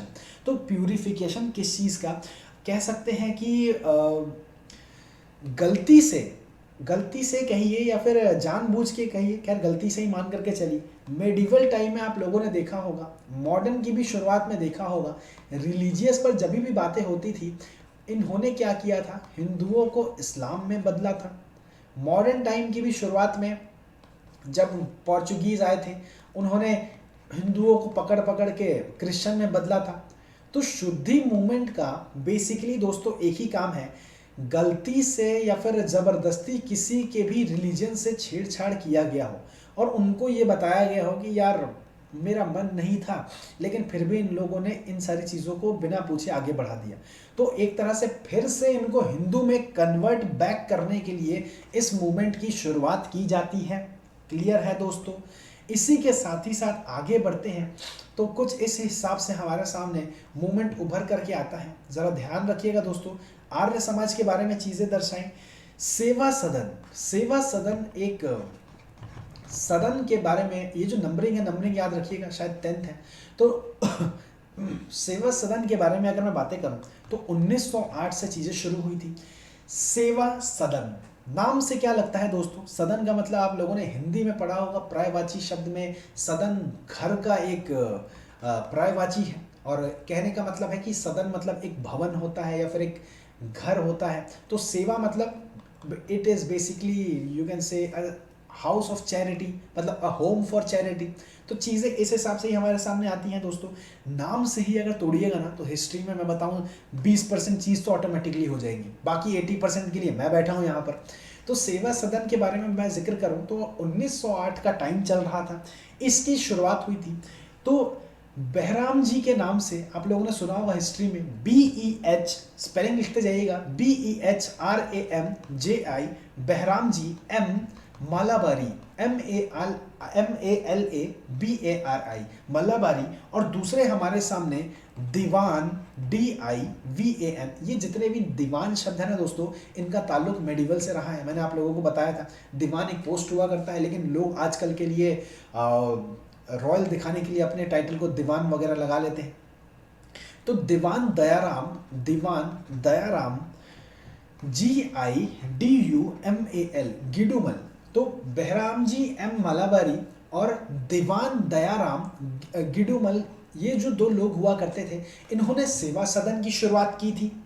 इसी के बाद ही इस सदन में क्या देखा जाता था, जो इसका फैक्टर था, इन्होंने चाइल्ड मैरिज का अपोज किया था, उसी के साथ ही विडो रीमैरिज को सपोर्ट किया था। दोस्तों किसको अपोज किया था, किसको सपोर्ट किया था, ये सारी चीज़ें भी आराम से देखते जाइएगा। चाइल्ड मैरिज को इन्होंने अपोज किया था और कह सकते हैं कि विडो रीमैरिज को इन्होंने सपोर्ट किया था। इसी के साथ ही साथ थोड़ा सा और आगे बढ़े तो जो हमारे मलाबारी जी हैं, बहराम जी मलाबारी हैं, ये कह सकते हैं इन्होंने न्यूज़पेपर में भी काम किया था। जो हमारा न्यूज़पेपर इंडियन स्पेक्टेटर के नाम से, SPECTATOR, स्पेक्टेटर के नाम से चीज़ें आती हैं। अब चाहे हिंदी का शब्द हो, इंग्लिश का शब्द हो, दोस्तों शब्द तो शब्द होता है। क्लियर है? शब्द तो शब्द होता है। तो इसको भी तोड़िए। इंडियन स्पेक्टेटर का क्या मतलब है? स्पेक्टेटर कौन होते हैं? जो ऑडियंस होते हैं, स्टेडियम में बैठ करके मैच देख रहे होते हैं। तो दोस्तों ये जो ब्रिटिशर्स जो खेल खेल रहे हैं, हम भारतीयों को मार रहे हैं, तो ये एक मैच ही तो है। और इनको दिखाने का जो काम है, इनको देखने का जो काम है, वो हम ऑडियंस ही तो बैठ के कर रहे हैं। लेकिन हम किसके माध्यम से करेंगे दोस्तों? हमारे न्यूज़पेपर से करेंगे। तो और इसी न्यूज़पेपर का जो फॉर्मेशन है, बहराम जी एम मल्लाबारी के नाम से हम जानते हैं, इन्होंने चीज़ों को दर्शाया था न्यूज़पेपर के द्वारा। इसी के साथ ही साथ वुमेन को भी जो एजुकेशन है, मेडिकल सर्विसेज है दोस्तों, इनको इन्होंने आगे बढ़ाया था। क्लियर है दोस्तों? इसी के साथ ही थोड़ा हम और आगे बढ़ते हैं तो हमारे अगले जो समाज उभर करके आते हैं 11वें नंबर पे जो समाज उभर करके आते हैं उसको हम लोग देव समाज के नाम से जानते हैं। देव समाज भी कहने का मतलब जरा ध्यान दीजिए, भगवान के नाम पे नाम है और इनका काम भी फिर भगवान का ही होगा। तो बिल्कुल सही बात है दोस्तों। 1887 के टाइम में इसका फॉर्मेशन हुआ करता था और जो इसके फाउंडर हुआ करते थे वो शिव नारायण अग्निहोत्री हुआ करते थे। अग्निहोत्री दोस्तों याद होगा, एंशियंट टाइम में अग्निहोत्री कौन हुआ करते थे? जो हमारे एक फैमिली है, वो फैमिली जो कि समाज के अपर कास्ट से बिलोंग करता हो। अग्निहोत्री का टाइटल आता है, आप कह सकते हैं, जो ब्राह्मण वगैरह से ताल्लुक़ रखते हो। ये सारी चीज़ें इतना डीप में नहीं जाना, बस मैं नाम को रिलेट करने के लिए आप लोगों को बता रहा था। ये जो देव समाज है हमारा, इसका जो उद्गम हुआ था लाहौर में हुआ था। उसी के साथ ही यहाँ पर क्या देखा जाता था दोस्तों, इन्होंने क्या किया था, रिलीजियन पर फोकस करने की शुरुआत कर दी थी। और रिलीजियस पर फोकस कैसे करेंगे दोस्तों? सोल को कंट्रोल करके, मतलब आत्मा को पवित्र करेंगे तो आपका जो रिलीजन है वो पवित्र हो जाएगा। कुछ इस हिसाब से आपकी चीज़ें आई थी। इनके दौरान जो बुक है वो बुक कुछ इस हिसाब से लिखा गया था, उसको हम लोग देव शास्त्र के नाम से जानते हैं, DEVESHASTRA। तो ज़रा ध्यान दीजिए दोस्तों, लाहौर में भी अगर भगवानों की बातें हो रही हैं, हिंदुओं की बातें हो रही हैं, तो उस टाइम का जो कंडीशन होगा वो कितना अच्छा होगा, आप लोग एक आइडिया लगा सकते हैं, एक यूनिटी के फॉर्म में। इसी के साथ ही 12वें नंबर पर हम आगे बढ़ते हैं तो हमारे सामने धर्म समाज आता है। धर्म समाज के बारे में अगर मैं बातें करूं तो ये 1830 में इसका टाइम फ्रेम हुआ करता है। राधाकांत देव इसके फाउंडर हुआ करते हैं। RADHAKANTDEV, राधाकांत देव हम इसके फाउंडर हुआ करते हैं। इन्होंने क्या काम किया था दोस्तों? इन्होंने समाज में, हिंदुओं में जो ऑर्थोडॉक्सी चल रही थी, मैंने अभी जस्ट एक एग्जांपल आप लोगों को बताया कि जो ऑर्थोडॉक्स मिक्स्ड का जो एक कल्चर चलता आ रहा था उसको लोगों ने अपोज किया था, लेकिन ये जो धर्म समाज है इन्होंने चीज़ों को आगे बढ़ाया था। इसी के साथ ही जो हमारा वेस्टर्न एजुकेशन है, वेस्टर्न एजुकेशन मतलब एक वेस्टर्न कल्चर की जो चीज़ें हैं, हमारे गर्ल चाइल्ड को पढ़ाने के लिए, बढ़ाने के लिए भी यहाँ पर काम किया गया था। इसी के साथ ही साथ क्या देखा जाता है, आगे बढ़ते हैं अगले समाज की तरफ। तो 12वें नंबर पे हमारे सामने, 13वें नंबर पर जो समाज हमारे सामने उभर करके आता है उसको हम लोग भारत धर्मा महामंडल के नाम से जानते हैं। भारत धर्मा महामंडल दोस्तों 4 शब्दों से बना है। इंडियन रिलीजियन ग्रुप, मतलब एक छोटे से टाइटल में मैंने अगर नाम दिया तो वो रिलीजियन पर बातें करेगा। दोस्तों बिल्कुल सही बात है। इनका मेन काम क्या हुआ करता था? टू डिफेंड हिंदू ऑर्थोडॉक्स, मतलब हिंदू में जितने भी मिक्स्ड की चीज़ें। दोस्तों एक चीज़ आप लोगों को समझ में आ रही होंगी, 1 मिनट, इसका मैंने डेट नहीं बताया। इसका जो डेट है वो 1902 के दौरान हुआ करता था। इसी के साथ ही साथ जो इसके फाउंडर हुआ करते थे वो हमारे काफ़ी फेमस मदन मौलविया, आप कह सकते हैं मदन मोहन मौलविया के नाम से जानते हैं। और मदन मोहन मौलविया के बारे में बताएंगे तो आप लोगों को BHU का कॉन्सेप्ट याद आएगा, बनारस हिंदू यूनिवर्सिटी, जो कि वाराणसी बनारस में है। तो इनका ताल्लुक इनसे हुआ करता था। और ये जो भारत धर्म महामंडल है दोस्तों, इसकी शुरुआत बनारस में ही, यानी वाराणसी में ही चीज़ें शुरू हुई थी। तो हिंदू ऑर्थोडॉक्सी को सेव करने के लिए, डिफेंड करने के लिए ये चीज़ें शुरू हुई थी। इसी के साथ ही साथ, इसी के ही अंतर्गत में, यानी कह सकते हैं बाद में आकर के देखा है लोगों ने कि यार ये इतने बड़े इंसान हैं, इस सोसाइटी का निर्माण कर रहे हैं, तो हमें भी चीज़ों को आगे लेकर के जाना चाहिए। तो ये जितने छोटे मोटे ग्रुप हुआ करते थे, जो कि आप कहते हैं सनातन धर्म, आप लोगों ने आज भी काफ़ी देखा होगा, सनातन धर्म मंदिर होता है जो काफ़ी पुराना मंदिर कहलाता है। तो सनातन धर्म का जो सभा हुआ करता था 1895 का, वो इससे आकर के मिल गया। उसी के साथ ही धर्म परिषद का जो एक महापरिषद जो होता है साउथ इंडिया में, वो इससे आकर के मिल गया। इसी के साथ ही तीसरे नंबर में धर्म का जो महामंडली है, धर्म का महामंडली, ये सब ग्रुप के नाम है दोस्तों, जो कि बंगाल में इसकी शुरुआत होती है। ये तीनों ग्रुप, जैसे किस प्रकार बैंकिंग रिफॉर्मेशन में जितने छोटे मोटे बैंक हुआ करते हैं, वो आप लोगों ने इकोनॉमिक्स में पढ़ा होगा, वो एसबीआई में आकर के मर्ज हो गया। एसबीआई ऑफ ट्रेवेनकोर हुआ करता है, और बाकी जो भी छोटे मोटे बैंक होते हैं वो इससे आकर के मिल गए। दोस्तों मेरे साथ हिस्ट्री में बने रहिएगा, तो मैं आपको बेसिकली हर एक सब्जेक्ट का आइडिया दे जाऊंगा। तो ये एक सबसे बड़ा फ़ायदा होता है। तो यहाँ पर जो 3 छोटे से ग्रुप हैं, जो कि एक बार फिर से बताता हूँ, सनातन धर्म सभा, जिसकी शुरुआत 1895 में हुई थी, वो इससे आकर के मिल गई। उसी के साथ ही धर्म महापरिषद जो कि साउथ इंडिया में है, वो इससे आकर के मिल गई। उसी के साथ ही साथ धर्म महामंडली, जो कि हमारे बंगाल में हुआ करता था, वो 3 इससे आकर के मिल गई। तो ये जो सभा है दोस्तों, कुछ इस प्रकार चलती है। 14 नंबर पर, घबराइए मत, चीज़ें ज़्यादा नहीं है, आराम से समझ में आ रही है। मतलब लग रहा होगा कि अगर ज़्यादा है तो चीज़ों को थोड़ा सा आराम से बोल दीजिएगा, मैं आराम से भी करवा दूंगा, लेकिन ये पूरा ख़त्म करवा करके जाऊंगा, ज़्यादा नहीं है, टेंशन ना लीजिए। इसी के साथ ही अगला जो समाज है वो श्री नारायण गुरु धर्मा परिपालना, ये नाम है, एड्रेस नहीं है, टेंशन ना लीजिए, ये नाम है इतना बड़ा सा। तो इसका जो नाम है श्री नारायण गुरु धर्मा परिपालना मूवमेंट, जिसको हम लोग SNDP के भी नाम से जानते हैं। इसके जो फाउंडर हुआ करते थे वो श्री नारायण, एक बार फिर से श्री नारायण गुरु स्वामी हुआ करते थे। तो जो नाम है वही इसके फाउंडर हुआ करते थे। ये साउथ की है, इस वजह से इसका जो नाम है काफ़ी बड़ा नाम है। खैर साउथ की चीज़ों का खुद में एक बहुत बड़ा इंपॉर्टेंस रहा है दोस्तों। आर्ट एंड कल्चर की क्लास में मिलिएगा, तब मैं आप लोगों को इसका मज़ा दिखाऊंगा। तो जो हमारा क्या एक मैंने टर्म होगा, अगर आप लोगों को याद होगा, मैंने बताया था, जिसको अभी मैं आप लोगों से पूछने वाला हूँ, कब बताया था, EZHAVAS एक टर्म था, मैंने आप लोगों को बताया। कब बताया? जल्दी माइक ऑन करके बोलिए दोस्तों, मज़ा आ रहा है पढ़ने और पढ़ाने में।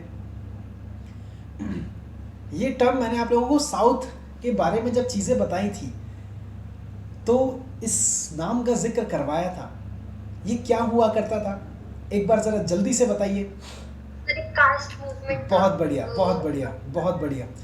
और कोई आपके अलावा मैं चाहता हूँ लोग जवाब दें, कोई और इनके अलावा ये किस ग्रुप की बातें कर रही हैं मैम, या फिर ये जो नाम है किस ग्रुप की बातें हो रही हैं?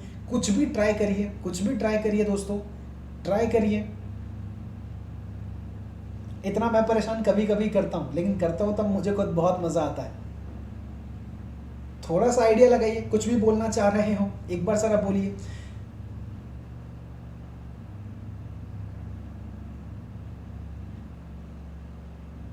चलिए आप लोग नहीं बताइएगा, कोई दिक्कत नहीं है। देखिए अभी मैंने कहा कि ये किसी एक ग्रुप के बारे में बातें हो रही हैं, क्लियर है दोस्तों। हम हमेशा, चाहे साउथ इंडियन डायनेस्टी हो, चाहे वेस्ट इंडिया डायनेस्टी हो, ईस्ट इंडिया डायनेस्टी हो, नॉर्थ इंडिया डायनेस्टी हो, या ओवरऑल इंडियन डायनेस्टी हो, हम कभी भी सोसाइटी की बातें जब भी करते हैं या फिर कभी भी किसी ग्रुप की बातें करते हैं दोस्तों, हमेशा हम लोअर क्लास पीपल के बारे में बातें करेंगे, जिन लोगों को अनटचेबल कहा जाता था, हिंदी में अछूत के तौर पे आप लोग जानते हैं। मंदिरों में घुसने की आज़ादी नहीं थी, उनके हाथ से पानी पीना भी बेकार माना जाता था। तो ये जितने भी ग्रुप्स मैं करवा रहा हूँ, ये जितने भी मूवमेंट्स मैं करवा रहा हूँ, खैर एलीट पर्सन को आज की भी डेट में फ़र्क नहीं पड़ता है। एलीट पर्सन को, एलीट क्लास को पहले के भी टाइम में फ़र्क नहीं पड़ता था। दोस्तों उन लोगों को क्या है, उन लोगों के पास पैसा है, उन लोगों के पास पावर है, उन लोगों के पास सारी चीज़ है। मरते हैं तो हम मिडिल क्लास लोग और हम लोअर क्लास पीपल ही मरते हैं। तो ये जो एक ग्रुप हुआ करता था साउथ इंडियन डायनेस्टी में, एक अनटचेबल के तौर पे मानते हैं और ये जगह केरला से बिलोंग करता है। दोस्तों याद रखिएगा, केरला से इसका जो बिलोंग है वो रखता है, बिलोंगिंग ये रखता है। इसको हम लोग, इस मूवमेंट को, ये तो खैर हम इतना बड़ा नाम इंडियन मतलब नॉर्थ के जो लोग हैं इसलिए हम लोग इस नाम को जानते हैं, लेकिन साउथ इंडिया के बारे में जब पढ़िएगा तो इसको हम लोग अरावीपुरम मूवमेंट के नाम से जानते हैं। ARAVIPPURAM, अरावीपुरम मूवमेंट के नाम से जानते हैं। और इसमें क्या देखा जाता था दोस्तों, एक हमारे पोइट उभर करके आए थे जिनको हम लोग कुमार असन के नाम से जानते हैं, KUMAR स्पेस ASAN, कुमार असन के नाम से हम जानते हैं। तो पोइट, फेमस पोइट कुमार असन इसमें, इस मूवमेंट में जुड़े हुए थे दोस्तों, क्लियर है। इसी के साथ ही आगे बढ़ते हैं तो 15 नंबर पे जो हमारा मूवमेंट उभर करके आता है वो राधा स्वामी मूवमेंट है। ज़रा ध्यान दीजिएगा, राधा स्वामी मूवमेंट हमारे सामने उभर करके आता है। 1861 में इनकी शुरुआत की जाती है। इसी के साथ ही इनके जो फाउंडर हुआ करते थे वो तुलसी राम हुआ करते थे। अब तुलसी राम कौन हुआ करते थे दोस्तों, आप लोगों को थोड़ा आइडिया होगा तो वो हम लोग शिव दयाल साहब के नाम से, एक हमारे मॉडर्न में फेमस इंसान हुआ करते थे, उनके नाम से हम जानते हैं। उसी के साथ ही राधा स्वामी मूवमेंट है, ये हमारा आगरा से बिलोंग करता है। आगरा से चीज़ें आ रही हैं। ये मानते हैं कि सत्संग को बढ़ावा देना चाहिए, सुप्रीमेसी इन गुरुओं की जो कीर्तन वगैरह है, गुरुओं का जो भाषण वगैरह है, सत्संग है, उनको हम बढ़ावा देते हैं। और उसी को बढ़ावा देने का मतलब है कि हम लोग एक सिंपल लाइफ को लीड करते हैं। हमें कुछ नहीं चाहिए, हमें एक बहुत ही साधारण सा जीवन चाहिए। जीवन जीने के लिए कोई ऐसी चीज़ें आती हैं। इसी के साथ ही इनसे एक ताल्लुक ये है, गुरुओं को मानने वाले, या ऐसे याद रखिएगा, गुरुओं को मानने वाले ग्रुप को हम लोग राधा स्वामी ग्रुप कहते हैं। इसमें टेम्पल, गॉड, इन लोगों का जिक्र नहीं किया गया है। अब जिक्र नहीं किया गया मतलब क्या, कि ये लोग इन लोगों को नहीं माना करते थे, ये लोग अपने गुरुओं को माना करते हैं। दोस्तों आज की भी डेट में इंडिया में मैं क्या ही रिलीजन के बारे में मैं बातें करूं दोस्तों, लोग भगवान को नहीं मानते हैं। 2-4 फेमस गुरु हुआ करते थे और लास्ट में गुरु हमें कहाँ मिलते हैं दोस्तों, आप लोगों को पता ही है।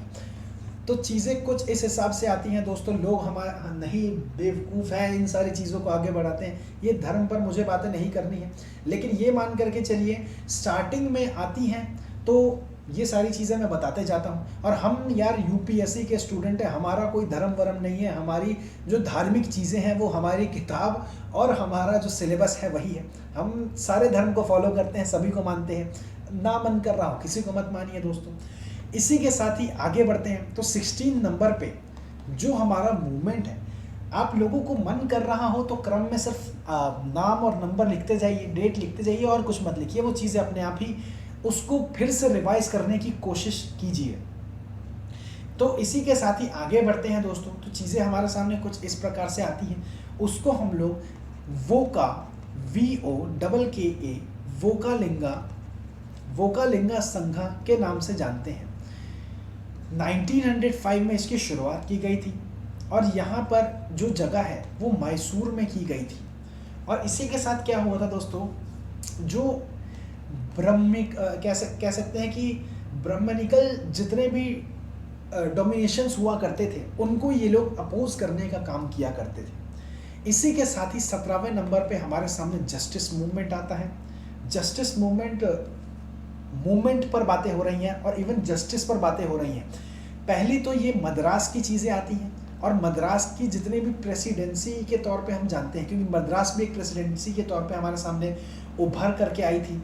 और इन लोगों ने क्या किया था, लेजिस्लेटिव में पहली बार लोअर क्लास पीपल का जो रिप्रेजेंटेटिव था वो उभर करके आए थे।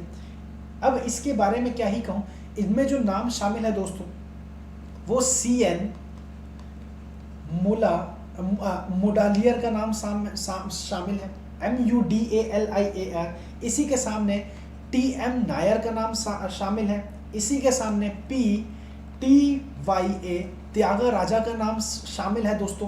तो TYAGARAJA ये जितने नाम हैं ये कुछ इस प्रकार है, मतलब लोअर क्लास पीपल को लेजिस्लेटिव में रिप्रेजेंट करने के लिए जो मूवमेंट है वो लड़ी गई। इसी के साथ ही साथ 18 नंबर पर जो हमारे सामने ग्रुप उभर करके आ रहा है वो है सेल्फ रिस्पेक्ट मूवमेंट। दोस्तों सेल्फ रिस्पेक्ट आज के टाइम में काफ़ी ज़्यादा फेमस है। लोगों को कहा जाता है कि सेल्फ रिस्पेक्ट के नीचे ना जाएं, अगर वहाँ तक बातें आएँ तो सामने जो भी इंसान हो उससे रिलेशन ख़त्म कर दो। ये सारी चीज़ें बहुत ट्रेंडिंग में चलती आ रही थी मेरे कॉलेज के दिनों में, तो मैंने सुना था दोस्तों। तो सेल्फ रिस्पेक्ट मूवमेंट कुछ इस प्रकार से आती हैं दोस्तों, चीज़ें कुछ इस प्रकार से दर्शा रही हैं। ये लोग क्या किया करते थे, पहले तो मैं इसके फाउंडर के बारे में बताता हूँ। आप लोगों ने रामास्वामी का नाम सुना होगा, रामा SWAMY, रामास्वामी का नाम सुना होगा। ये यहाँ पर आते थे। इन लोगों का भी क्या काम हुआ था, ये लोग भी जो हमारे ब्राह्मणिकल कह सकते हैं डोमिनेशंस हुआ करते थे उनके अगेंस्ट में हुआ करते थे दोस्तों, याद रखिएगा। इसी के साथ ही जो इसका टाइम हुआ करता था वो 1920 के अराउंड में हुआ करता था। 19th और 20 एक और बचा है दोस्तों, घबराइए मत, ज़्यादा नहीं है। इसी के साथ ही टेम्पल एंट्री मूवमेंट पर जो सवाल है वो आते हैं, और आते कैसे हैं उसके फाउंडर पर ही आते हैं, उससे ज़्यादा उस पर नहीं आता। टेम्पल एंट्री मूवमेंट अगर थोड़ा सा दिमाग लगाइए तो अभी मैंने बताया लोअर क्लास पीपल को मंदिर में भी मस्जिद में भी घुसने का अलाउंस नहीं मिला गया था। इसी के साथ ही साथ जो हमारा मूवमेंट था उसके जो फाउंडर हुआ करते थे वो हमारे TK माधवन हुआ करते थे, और ट्रवनकोर से इसका संपर्क हुआ करता था। ट्रवनकोर जिसे कहते हैं, काफ़ी फेमस, मैंने बताया था पहली की क्लासेस में। तो ये लड़ाई लड़ी गई थी to allow the entry of lower caste in the temples. इसी के साथ ही साथ केरला में एक और कह सकते हैं मूवमेंट हुआ था जिसको हम लोग वैकोम सत्याग्रह के नाम से जानते हैं, VAIKOM, वैकोम सत्याग्रह के नाम से जानते हैं दोस्तों। ये इसके फाउंडर, ये जो डेट थे 1924 के अराउंड में हुआ था, इसके जो फाउंडर हुआ करते थे वो हमारा KP केशवा हुआ करते थे और केरला से संपर्क रखते थे। वो भी इसी से ही ताल्लुक रखता है, इस वजह से मैंने इसको इसी में डाला। 20th नंबर पे हिंदू जो सोसाइटी है, हिंदू जो मूवमेंट है उसका आखिरी है दोस्तों, आखिरी है मतलब कहने का, इसके अलावा कोई भी आप लोगों को मूवमेंट है उस पर सवाल नहीं दिखने को मिलेगा। तो 20th नंबर पर हमारा इंडियन सोशल कॉन्फ्रेंस के तौर पे चीज़ें उभर करके आई थी। 1887 में हम दर्शा सकते हैं चीज़ें आई थी। ये हमारे फाउंडर हुआ करते थे MG रनाडे, और उसी के साथ ही साथ रघुनाथ राव। और ये जो एरिया बांटा गया है दोस्तों वो मद्रास का टाइम बांटा गया है। इसमें क्या हुआ था दोस्तों कि कह सकते हैं कि INC, क्योंकि INC का जो INC का जो जन्म है, इंडियन नेशनल कांग्रेस है, उसका जन्म इसके टाइम में हो चुका था। और कब हुआ था मैं आगे की क्लास में करवाऊंगा, कैसे कैसे क्या हुआ था, इसमें ज़्यादा डिटेल में नहीं जाऊंगा। तो ये लोग ये बताते हैं कि जितने भी सोशल कॉन्फ्रेंस हुआ था उनका जो रिफॉर्मेशन का जो जिम्मा है वो हमारे INC के साथ में होता है। उनसे जुड़िए और चीज़ों को आगे बढ़ाइए। उसी के सामने इन्होंने प्लेज लिया था दोस्तों कि हम क्या करेंगे, आज से चाइल्ड मैरिज के खिलाफ जाएंगे। दोस्तों इंडिया में, खैर आज हम इस सेंचुरी में रहते हैं लेकिन फिर भी इंडिया में ऐसे भी गांव हैं जहां पर चाइल्ड मैरिज आज भी होता है दोस्तों। हम आज नहीं हटा पा रहे हैं, तो ज़रा ध्यान लगाइए, ज़रा दिमाग से सोचिए। उस टाइम में तो यार कितना ही मुश्किल होता होगा। लोग तो इसके बारे में बोलते होंगे और सिर्फ बोलते ही होंगे, तो समाज में उनका जो नाम है वो ख़राब हो जाता होगा। तो ये जितनी सारे मूवमेंट्स हैं, 20 मूवमेंट्स हमारे सामने उभर करके आई थी और चीज़ें कुछ इस प्रकार से हमारे सामने चलती आ रही हैं। क्लियर है दोस्तों? तो एक काम मैं करता हूँ, अभी के लिए मैं इसको क्लास को यहीं पर एंड करूंगा। जितने भी मूवमेंट्स हमारे सामने उभर करके आए थे, हिंदुओं के मूवमेंट्स उभर करके आए थे। आगे की क्लास में हम लोग क्या करेंगे दोस्तों, मुस्लिम के जितने भी रिफॉर्मेशन मूवमेंट होते हैं उनको ख़त्म करते करते के साथ ही मैं आपके जो भी रिलीजियस पर सवाल आते हैं, चाहे पारसी पर आ गए, सिख पर आ गए, आप कह सकते हैं कि एक हमारे सामने थियोसोफिकल सोसाइटी आता है, काफ़ी फेमस है दोस्तों साउथ में, या फिर इसका जो जिक्र है इम्पैक्ट पड़ा था, ये सोसाइटी क्या होती है, इन सबको करवा करके मैं क्लास को एंड करूंगा। मतलब एंड क्या करूंगा, अगली क्लास में ये सारी चीज़ें करवाएंगे। तो एक बार ज़रा मुझे बताइए दोस्तों, आज की क्लास में मज़ा तो खैर मुझे बहुत आया, आप लोगों को कितना समझ में आया ये बताइए। कोई डाउट किसी के भी मन में?